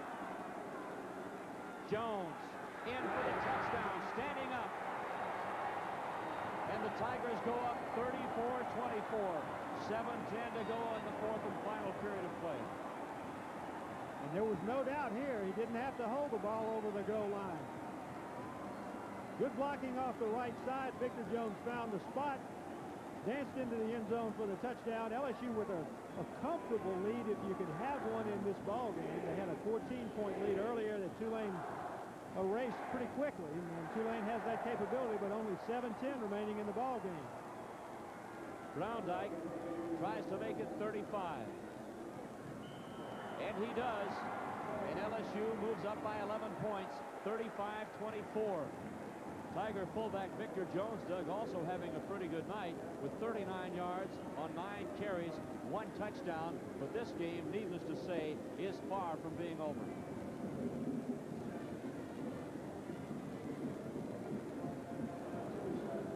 The LSU men's basketball season gets underway Friday, November 27th, when the Tigers take on the Brewster Heights Packers in an exhibition game in the Assembly Center at 7 p.m. Also, mark your calendars for the LSU Invitational Tournament to be held December 4th and 5th in the Assembly Center. Games are set for 6 and 8 p.m. each night. In addition to LSU, Centenary, Nicholls State, and Southern will participate in the All-Louisiana Tournament. Come out and support Dale Brown and the Tigers. Harvey Williams is in severe pain. They haven't told us anything yet. Dr. Anderson is taping it up right now, or rather wrapping it up. He's through for the evening. We'll find out exactly what the situation is, and when I find out, I'll let you know. But you see him being wrapped up right now. It's his left leg, and we'll let you know as soon as we find out. Gentlemen, back to you. Thanks, Jordy. Here's the kickoff. That's Pierce. And he's tripped up in a good open field tackle, just shy of the 20-yard line. And that's Jay Egloff, and he is always the first guy down there. I don't know how he does that, but he runs through people and is down there first time every time. He's a headhunter. Here's the scoring drive by the Tigers to increase that margin. 10 plays, it took it 65 yards. Jones scored on a 1-yard run. Browndyke's conversion makes it 35-24 LSU. But hold on to your hats. Tulane can really move the football. We have seen it already tonight for 3/4 of the game. Jones wants to throw. He's got Zeno. Steps out of bounds near that 25-yard line. And Lanny, you know, there's a tendency now with 7 minutes left in the ball game to think, well, we've got to get one real quick. And if Tulane remains disciplined with the short passing game, they can move downfield quickly as they did earlier in the half, unless LSU comes up with the big play. This has been a track meet the second half and one of the most entertaining football games we've ever watched. That's right. It's a fun game to watch, and it's far from being over. Jones wants to throw. It's batted down. That appeared to be Dunbar. The big defensive right end, 6'4", 262-pound sophomore out of Opelousas. Got one of those big paws in the air and batted that ball to the ground. Here he fights off the blocker and knocks it to the ground. And it's a good thing, because wide open in the left flat was Michael Pierce. A play that Tulane has run successfully many times this half for big yardage, and Pierce was there again. Packed house at the Superdome. Enjoying the fireworks tonight. down 2. Jones again. He's got Zeno, and he's got a first down at the 35-yard line. Doug, they just about have to lay off of him because he's such a threat when he gets his hands on the football. And if Tulane is patient enough, that little short pattern will probably be open through most of the night. It probably will. He does not have blazing speed. He's got about average speed, but he's so physical. When the ball is thrown up on the sideline deep, he can go up and literally brutalize defensive backs and take it away from them. And that's what LSU doesn't want to happen. They may go ahead and give up the short passes. They do not want to get burned deep. First down and 10. Jones fires it, and it's complete to the 43-yard line. Eric Hill made the tackle on the play. Tony on the reception, a sophomore out of Marrero. What's important for Tulane here, Doug? You know, they were patient. They took the little stuff when they started to open things up in the third quarter. They've still got time to use that type game plan. I think the key here is to probably not try to get too much too soon. Second down and a long one. Zeno, option play. Pitches back. He's got the first down, and he's got more in Tiger territory down to the 47-yard line. Rodney Hunter finally knocked out of bounds. Pierce it was on the carry. And Pearson brought him down for LSU, left side cornerback, a senior out of New Orleans. And he also got out of bounds. The clock would have been stopped for the movement of the chains anyway, but with him going out of bounds, the clock will remain stopped until they put it into play. Tulane again on the march at the LSU 47-yard line. 3 receivers to the far side. Zeno over the middle. Check it. Jones it was down to the 41-yard line. That was Pierce. Eric Hill brought him down to Jordy. Well, Doug and Atlanta, they're being kind of quiet because they don't really know exactly what the deal is on Harvey Williams. His knee has been wrapped up. It's either a bad twist. They don't think anything's broken. But the most concerned member in the crowd is up in the stands, and that's his brother. He's right there in the striped shirt, and he's very concerned. So the Harvey Williams and Williams connection, very concerned at this point in time, but he's out for the game for sure. As are a lot of LSU Tiger fans. Second down and 3. Jones again to throw. He's got time, and he's got the man complete. And that's another first down, and that's Marvin Allen coming out of the backfield. Well, Tulane going back to the things, Doug, that got him back to the tie in the third quarter. And Tulane has a very, very sophisticated passing game, and you can see it. They put so much pressure, and they stretch the defense in all different directions. When their receivers are out there, they are wide open. It's not where a guy is a half a step open. He is wide open. Jones, 22 out of 28, 256 yards. Some very impressive numbers. Jones again to throw. He's got another completion, and it's down inside the 20 to the 18-yard line. Allen again. Hill brought him down. Jones, incidentally, Doug, has had 3 games this season in which he has accounted for over 350 yards in total offense. 5:02 to go. Tulane again on the march. Second down along 3. Just outside the LSU 18-yard line. Jones in trouble. Sancho back there. Makes him unload the football. Sancho really put the pressure on him. The LSU fans think he grounded the football, but he did the wise thing in getting rid of it. And what a game Ron Sancho has played defensively.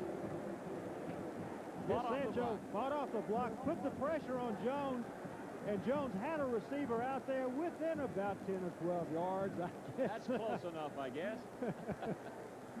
Tigers thought he should have been flagged on it, but he got away with it. Third down and 3. Ron Sancho.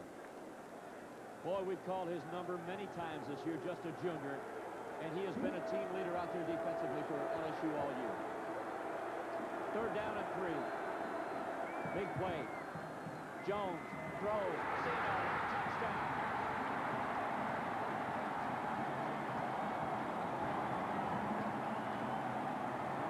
Don't go away.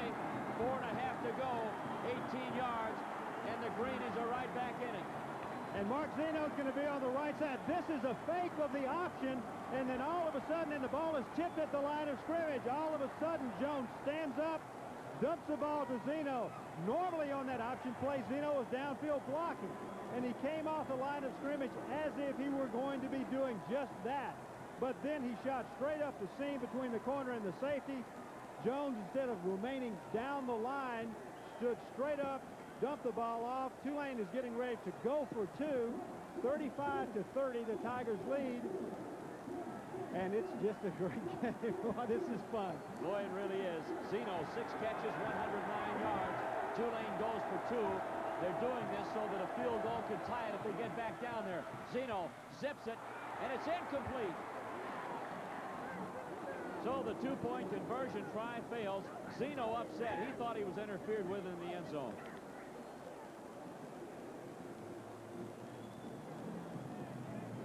This has really been an exciting football game, and it's far from being over. 4:36 to go. LSU leads it 35-30, but don't go away. If the Tigers can't move it and the Green Wave gets it back, who knows what might happen. What do you mean if the Tigers can't move it? Everybody in this game can move it. They have really been moving it, that's right. Well, we know, unfortunately, we're not going to see Harvey Williams anymore, but he's the Maison Blanche Godchaux Offensive Player of the game. 18 carries, 179 yards, 2 touchdowns.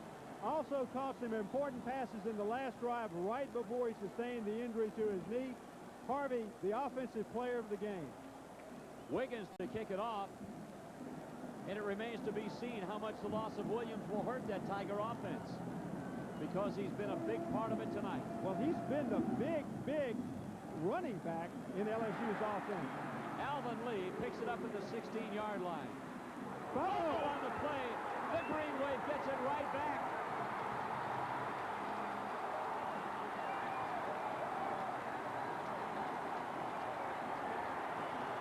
And those of you who are watching this game on television wish you could feel what's going on in the Superdome. The stands are vibrating. All of the Tulane fans are cheering. Alvin Lee picks up the ball after he muffed it. He took a good hit, another good hit, and the ball popped loose, and Tulane is there to make the recovery inside of the LSU 30-yard line. Matt Stat knocked it loose, number 56. And I think Jay Rink with the recovery. And Tulane has scored touchdowns after both LSU turnovers. They're trying to make it 3 for 3. Jones in trouble. Pass incomplete. Zeno, he was hit, thought he was interfered with, but it appeared to be timed pretty well, but the officials say no, that he was interfered with, and that was Pearson who hit him just before the ball got to him, at least in the eyes of the officials. Well, I tell you, that's a tough call, and that's a very, very hard play for James Pearson, because Mark Zeno is so big. He's 6'3", about 206 pounds, and a defensive back who is smaller just can't see the ball through him. There was contact just about the time. I guess the official could have called it either way, but that's where Mark Zeno has a tremendous advantage, because he is so big, and he can out-muscle you for the football, and your timing's got to be perfect. That's a first down for Tulane at the 23-yard line. Terrence Jones putting on quite a performance at quarterback. Tiger defense digs in. And that's a great defensive play by the nose guard, Darrell Phillips. And there's a lot more defensive plays to come before this one's over. But Eric Hill had a terrific night. 11 tackles, 1 assist, 2 sacks. He's the Maison Blanche Godchaux Defensive Player of the game. And Eric may come up with some more big plays on this drive, and he'll need to in order to keep the Green Wave out of the end zone. 3:55 to go in the game. Tulane trying to take the lead. They've never led, but they tied it at 21. Jones to throw. Pass incomplete to Zeno. He just couldn't hold it. They had the play that they wanted. Zeno had inside coverage. The inside position was taken by the defensive back on him, and he angled straight out to the sideline. He was wide open for the reception, would have had the first down, and just dropped it. Well, I think he was trying to run with that one before he put it away. Big break for LSU, 3rd down, 9. Tulane knocking at the door at the LSU 21-yard line. LSU leads it 35-30. And a real wild one. Jones again to throw. Pressure behind the line. Goes for the end zone. Touchdown!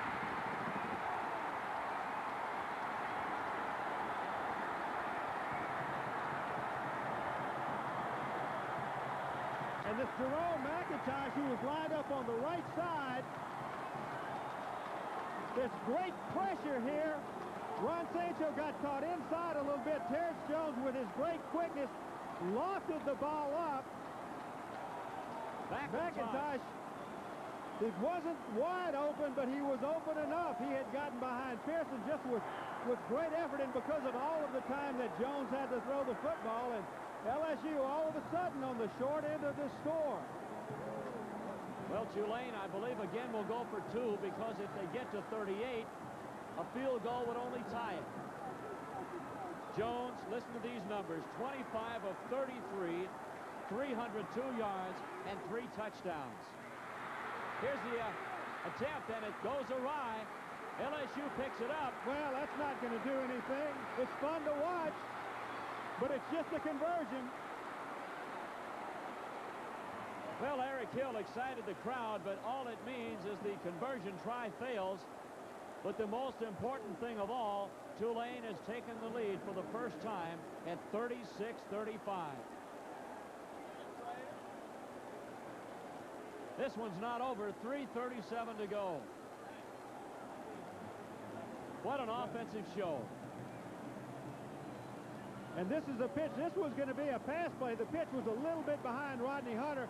Looked like Ron Sancho had it pretty well covered anyway.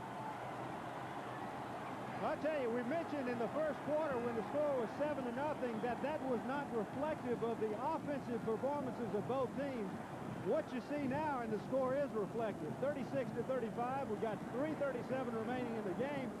We could be in the 50s if the teams keep going this way. It's not something Mike Archer is happy about, I'm sure, because LSU has fallen behind, but the Tigers, if they maintain possession, can get back on top. Wiggins. There's Fuller with the football. He's still on his feet at the 30 to the 32-yard line. Holbert hustled downfield to make the tackle on the play. So the Tigers, with 3:29 to go, trailing for the first time tonight, 36-35. A field goal, of course, can win it. And remember when there were 7 minutes left and we were thinking, well, there's a tendency to try to go for it all at one shot because you just don't have enough time. How wrong we can be. Tulane has scored 2 touchdowns and 3:29 remain on the clock. And the roof is about to come off of the Superdome. Tom Hodson trying to lead his team from behind, and it appeared as though Tuti did a double clutch on the snap. I really don't know how they can call a penalty there, because once the ball is moved by the center, the ball's in play. There's nothing wrong with the center putting the ball back down and then giving it back to him again. Well, he darn sure did it. LSU 9 penalties for 86 yards. Tulane 1 penalty for just 5 yards. First down and 15. And it's do or die for the Tigers of LSU, trying to win their 9th game of the season. Numbers on Hodson, 14 of 20, 196 yards, 2 touchdowns. Hodson drops straight back. There's the pass, and it's complete. And the Tigers get most of it back. Wendell Davis on the reception. Mitchell Price brought him down. And Wendell Davis paid for that reception, but he certainly did hang on to it. Hodson threw it over there, drew a crowd. Tulane knows where the ball's going. Davis makes the catch, and then he takes the contact, but he put LSU back in a pretty good spot with 2nd and short yardage. It's about the ideal play that you could have. McGee is split left. Wendell Davis split right. Second down, 2. Hodson again to throw. Pass downfield for Sammy Martin. And pass interference will be called. Martin had a great chance to catch that football, but Thurston Harrison gave him a shot just before the ball got to him, and that's going to be a big one for the LSU Tigers. You know, they always say it evens out, and Mac Brown is wondering, how can they call interference there? It's the same way Mike Archer was wondering a little while ago how they could call interference on Pearson on that play against Mark Zeno. Hodson throws it out there. There's contact before the ball gets there. Just about the same timing as on that earlier penalty. So at least you've got to say the officials are consistent. If the other call was correct, so was that. 2:46 to go in the game. LSU trying to retake the lead. Tulane leads it 36-35. LSU at the Tulane 46-yard line. Tom Hodson sends Jones in motion to the right. Hodson wants to throw. Looks. Pass. Intercepted. An incredible turn of events. It hit Martin, and it bounced right up in the air, and Jay Rink was there. And they called it incomplete. Well, let's take a look at this one. It appeared as though Rink had caught it on the way down, and that will be a tremendous break for the Tigers of LSU. Let's look at it. And this is the delay pattern, a little bit behind him. It looked like Rink had it. Looks like it hit the ground. So close. So close. Tigers are still alive as we look at Harvey Martin on the sideline. Second down and 10. That was a good call by the officials. Hodson, draw play to Jones, slides to the outside, cuts back, puts his head down, and gets inside the 45 and down to about the 42. 2.5 minutes to go. Tigers trying to get within the range of David Browndyke, the field goal kicker. And that's good, tough running there by Victor Jones, but LSU's got a big play here, 3rd and 6. And, you know, you get into some strategy here if you're LSU. Do you try, if you get this first down, do you try to go ahead and make that touchdown quickly, knowing that Tulane has the ability to come back and score within a minute? 3rd down, LSU. Hodson wants to throw. Pass incomplete. That was intended for Davis, and Davis thought he was interfered with on the play. Price was there. Well, I tell you, Mitchell Price knew what was coming, and that's the pattern that LSU throws almost all the time in that situation. Wendell Davis didn't drive Price off enough, but Davis comes back to the ball, and that's the key to the completion here. The ball's thrown a little wide. Good play by Price. Might have gotten a piece of the face mask there. This may be it for LSU. 4th down and 7 at the 42-yard line. Can the Tigers do it? Jones goes up to check with Hodson on the snap count. Hodson wants to throw. Over the middle. First down. Great throw. Sammy Martin.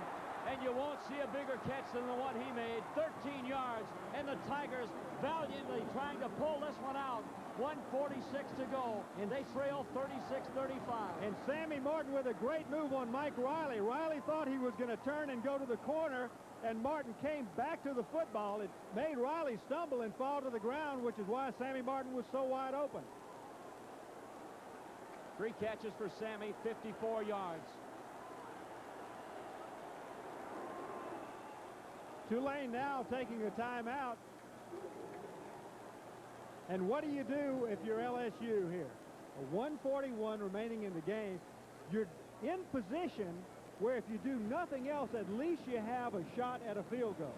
But you don't want to rest on that possibility. You've got to get it closer if you're going to try to kick a field goal, and you really would rather have the touchdown. But do you want to get whatever you get with 1:30 left in the game and give Terrence Jones a chance to come back on you?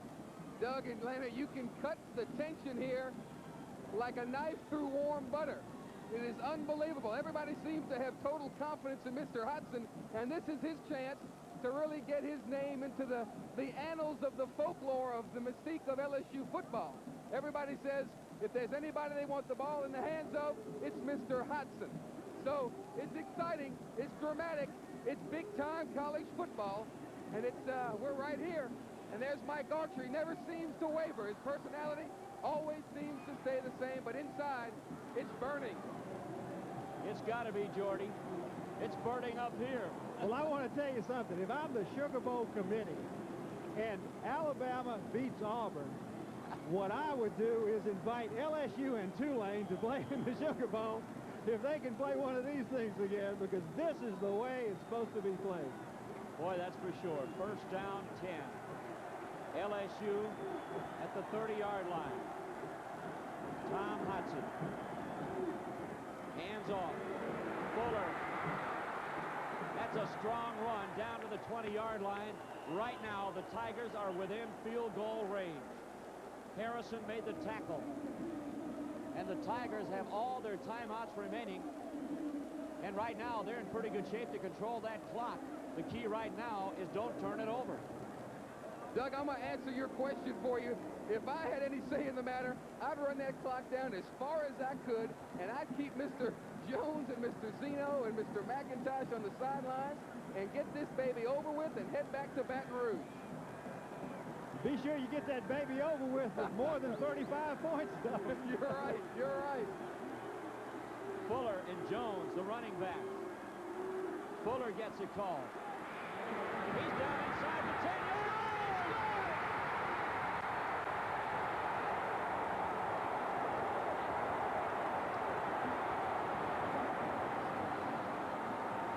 And is Eddie Fuller a pretty good running back? You know something, when you say, well, we have to go down to our third-team running back, gee, I hope we don't lose anything. Look at this run by Eddie Fuller. This is a trap. Ruffin Rodriguez makes 2 blocks on the play and goes after a third. Eddie Fuller gets hit, breaks 2 tackles, and runs into the end zone.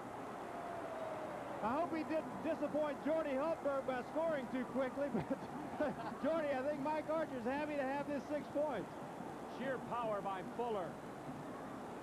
Well, he's 13 for LSU, but boy, he'd be starting for a lot of teams in this country. He is a great runner. Hey, I'll go back on my word, fellas. I'll take anything we can get. 20 yards and a touchdown. And also massive guard Eric Andelsek also out there opening up that hole.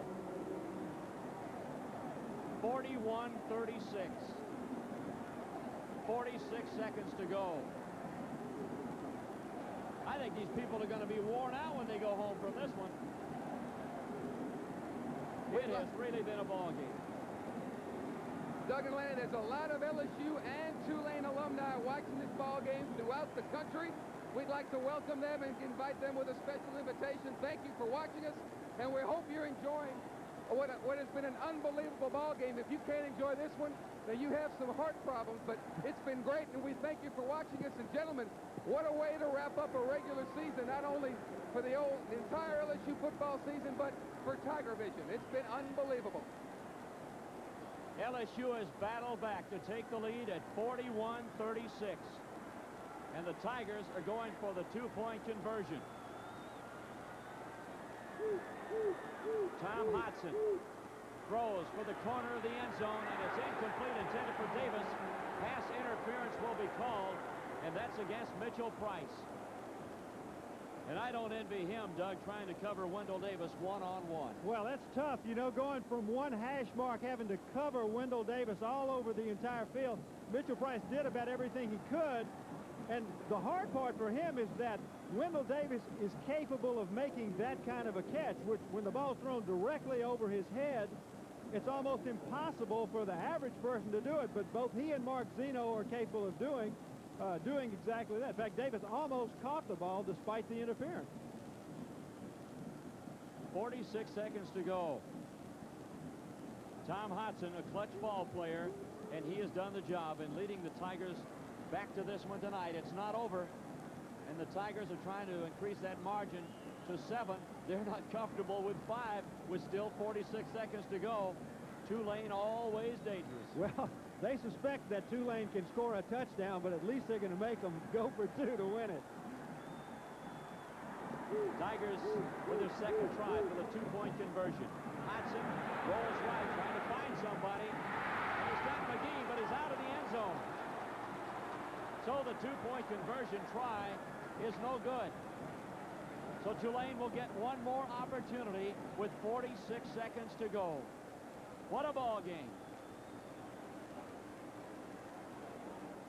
You know, McGee was wide open. I think he just misjudged where he was. When he jumped up in the air, he didn't really have to go backwards, but he did just a couple of inches. He went to the back of the end zone, and he stayed there the whole play, and Tommy didn't see him until the development of the play late in it, and Roger McGee, rather than come back a little bit inside the end zone to make sure his feet were planted firmly, stayed on the back line, jumped, and came down out of bounds. Could be an important play the way this Tulane offense has moved, but you've got to give credit to the LSU offense. In fact, tremendous credit's got to be given to both teams and both coaching staffs, because these teams were very well prepared. LSU suffering another injury with Harvey Williams going down, but Eddie Fuller stepping right in and picking up the slack. Here's the kickoff. It's rather a short kick. They don't want a good return. Pierce can't handle it. Finally gets to the 10. To about the 15, and the Tigers push it back. Tulane gets it with 39 seconds to go. No timeouts remaining. And Mike Hebert made the tackle. You know, Mac Brown is really upset. He had a player at about the 35-yard line who had an opportunity to catch the ball, even if he dropped to the ground, and he let it go on by, hoping that one of the deeper backs would be able to pick it up and run it back further. Tulane ends up inside of the 20-yard line. Fuller's 20-yard run caps off a 65-yard touchdown drive. Here's the last try for Tulane. Jones finds Pierce, and he steps out of bounds after a gain of about 7 near the 24-yard line. That took 5 seconds, 34 remaining. What a ball game this man has played tonight. Over 300 yards passing. Lenny, right now, this type of a situation is where Mark Zeno can be extremely dangerous simply because he has the ability to go up in a crowd and take the ball away from people. Jones again. He wants to go deep. Looking for Zeno. He was covered. Pretty good rush put on by Tommy Clapp. Zeno, 26 of 35, 309 yards, 3 touchdowns.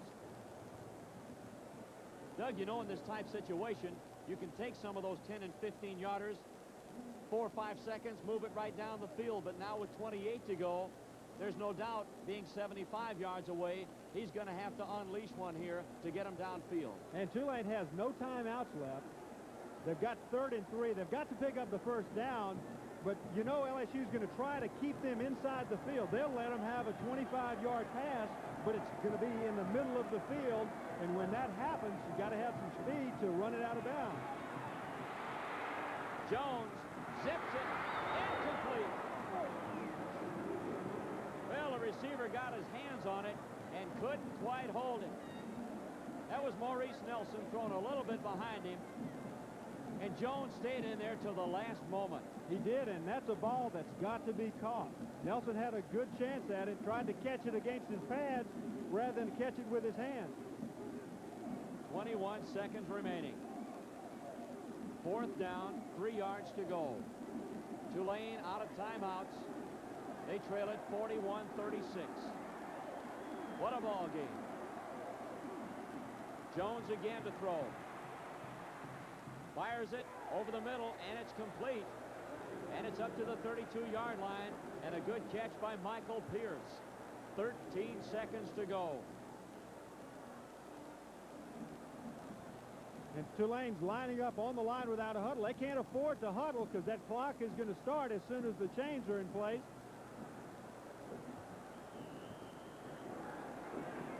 Jones again. Just throws this one away to stop the clock, and they're going to try to set up maybe with 8 seconds. Well, as far away as they are, they've only got time for about one more because they got to go 68 yards.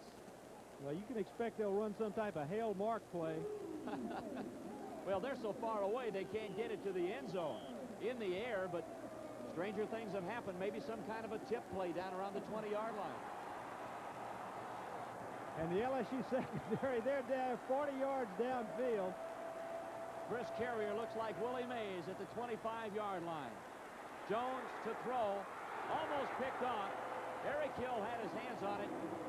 That stops the clock with 3 seconds to go.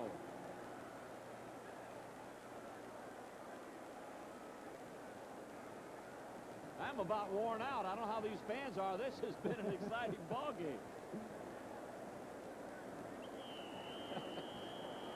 5-point margin. 77 points on that Superdome scoreboard tonight. Chris Carrier's back there. He looks like he's ready to receive the kickoff. He's on the 10-yard line. Jones again. Lofts the pass downfield. Out of bounds. The ball game is over, but just barely.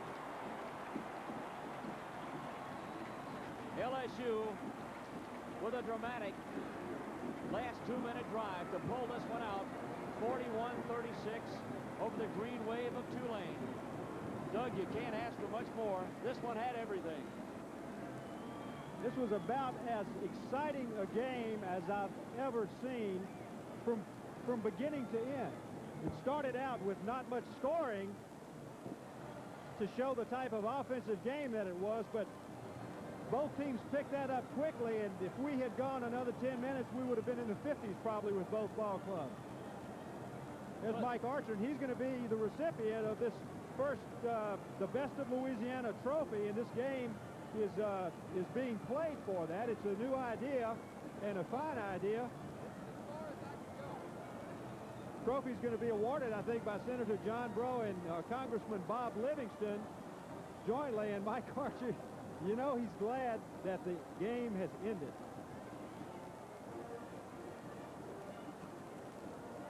Well, what an exciting football game. Just about a packed house at the Superdome. They got their money's worth tonight.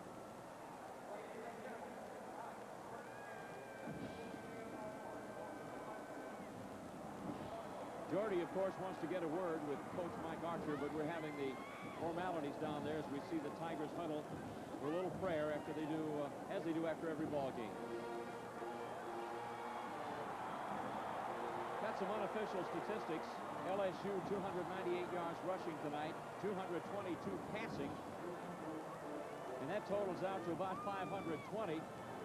Tulane rushed for 76. They passed for 316. That's a total of 392. What is that, about 812 yards in total offense? Not a bad evening's work. And that was just after a slow start. It did start They slow. were just starting to get warmed up.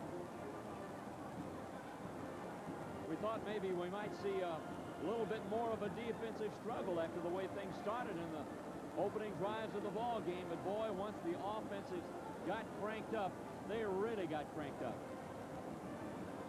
There's Mike Archer's wife, Barbara, to the left, and Sam King, who's not quite as good looking as Barbara, is behind Mike.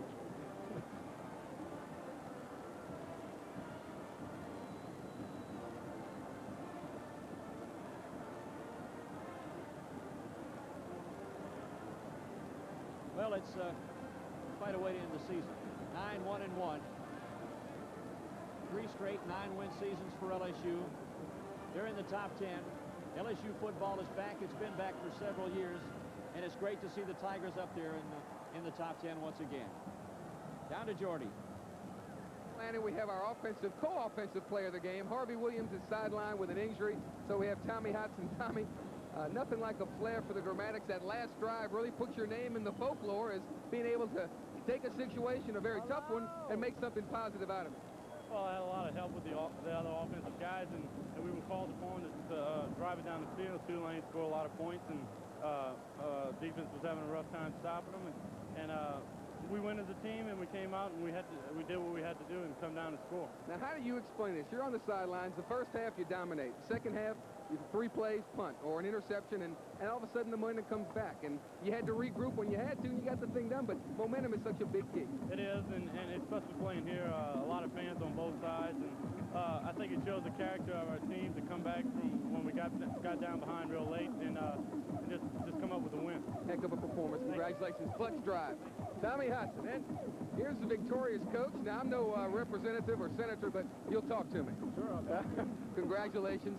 Now, I know you said the Georgia game was one of those nail-biting cliffhanger type things, but nothing like this one. No, it's, you know, it's our kids and their kids that played so hard, and it's a great tribute to the state of Louisiana and the high school football and the universities. But to see two teams go at it for 60 minutes like they did, and, you know, our kids, you can't ask any more of our kids, and I don't think Matt can ask any more of Tulane's, and it's, you know, it's unfortunate that a team has to lose a game like that, but I'm just happy that we were able to pull it out. You know, our players at the end there could have folded, and we did, and that's a credit to them.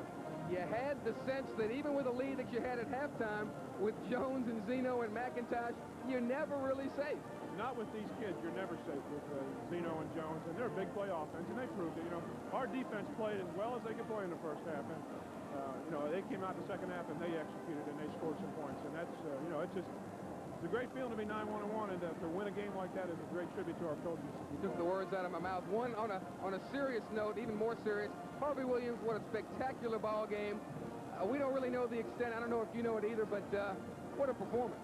Well, he went over 1,000 yards for the first. He went over 1,001 yards in the season, and we had a school record for total offense. And Wendell set the career touchdown record with 19 tonight. So a lot of records were set, and you know, we're going to lose some good kids. You know, Wendell and Eric Andelsek, and you know, Nacho didn't play tonight, but some great kids that we're all going to miss. And we talked early in the week, and you said you got some hair left, but it's turning gray. I see about 5 or 6 more, so go back in there, take a shower, and enjoy the victory. I will. Thank you, Mike. Congratulations. The head coach, Mike Archer, the Tigers, 9-1-1. We'll be back after these messages, so stay with us.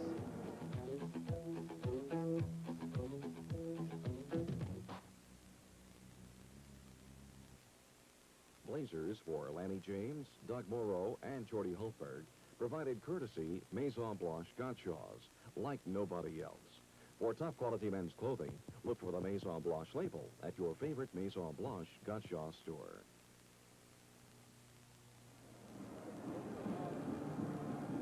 What a ball game. LSU pulls it out 41-36. Doug Morrow, I'm not sure that both of these teams didn't want to play all night long. Are you sure that it's over? I don't know. Kind of a shock. It was so easy to score in that second half. And I don't mean it was easy because the defenses weren't playing hard.